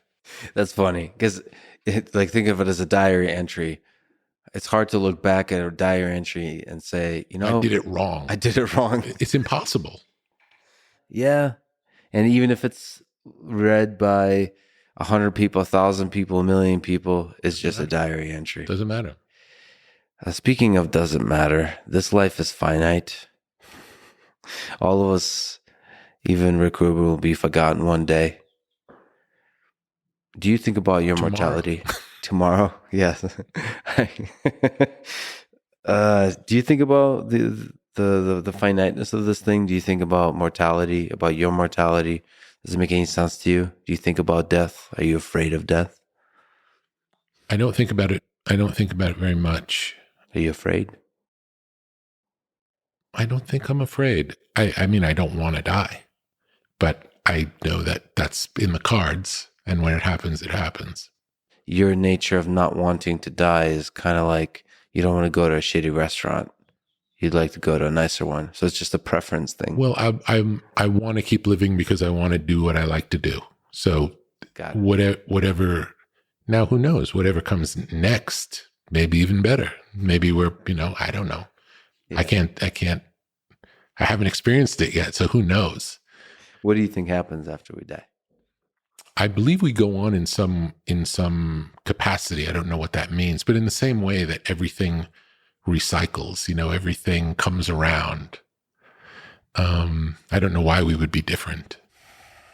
In some way. I don't know what that way is. And I don't know that it's in the same being, or in the same grouping of information, whatever that is. But the thing that makes us, that information, I imagine, goes on. Yes, it does seem like our world here, at least on Earth, has like a memory. And just like history, it kind of rhymes. It brings back creations of the past and riffs on them. improvises on top of them, and that in that way, humanity propagates. I mean, you see it with garbage. You see the like mountains of garbage. It's like it doesn't really go anywhere. Even when it breaks up, Yeah. it disintegrates, but it's never really gone. Same. Is there anything in this world you're afraid of, A lot of things. but not death? I mean, Why? I don't know. I don't know. It's What more are you of afraid a of? question. Death is more of a question mark. Again, I'm not. Yeah. I'm not in any. To be answered. Yeah, I'm not in any hurry for that to happen. Yeah. But it will happen, and when it does, we get to experience what that is. Well, then the big question mark. What's the meaning of this whole thing? What's the meaning of life, Rick Rubin? Putting my name on it makes it harder to answer. It's just a diary entry, like we It's said. true. It's true, and you will get a different answer tomorrow. Let's Yeah. see. What's the meaning of life today? Later today. Uh, It could be, so for people who don't know, we were maybe thinking of maybe meeting in Austin, have some barbecue, and now we're in the middle of nowhere in beautiful West Texas. And this is basically a glorified delivery of barbecue of my favorite barbecue, maybe one of your top favorite barbecues, to one of my favorite humans. So we get to eat some barbecue today. Maybe that's the meaning. Do you have something bigger than barbecue? Barbecue's pretty big. Barbecue's pretty good. No, Where's your love for barbecue come from, by the way? Is this? well, I was a vegan for 20 something years. Yes. And once I found my way back into eating meat, I think barbecue is my favorite of any of the things that I didn't eat for so long. I have to ask you, I almost forgot. So there's an SNL skit with Will Ferrell that he wrote about Don't Fear the Reaper, where it's Bruce Dickinson is the producer. I always think about you when I see that skit. I don't know why. People should definitely watch it. And he demands more cowbell into the mix. And the whole band, this is how I imagine people interact with you. The whole band is really impressed. Like, we get to work with the great Bruce Dickinson. And then it's played by Christopher Walken. And he says, like, fellas, I put on my pants one leg at a time, just like the rest of you. But once my pants are on, I make gold records. And I just, and then the whole skit continues, and he wants to add more and more cowbell. And Will Ferrell said he wrote that skit because he always heard the song "Don't Fear the Reaper," and there's a distant cowbell. It's very light in the mix, and he's like, I wonder what the story of that cowbell is. Like, if we just look at that one layer, who's that guy that was in there? So is that basically exactly how your life is Bruce Dickinson from the cowbell? I don't know if you've seen that skit. I don't think it's like that. It's not? Okay. All right. I'm just going to pretend then. Rick, this is a huge honor that you sit with me. I mean, what can I say about how incredible of a human you are? You truly are out of this world. And thank you so much for talking today. I'm a great fan. I'm so happy that you agreed to do this with me. Thanks for listening to this conversation with Rick Rubin. To support this podcast, please check out our sponsors in the description. And now, let me leave you with some words from Albert Einstein. Imagination is everything. It is the preview of life's coming attractions. Thank you for listening, and hope to see you next time.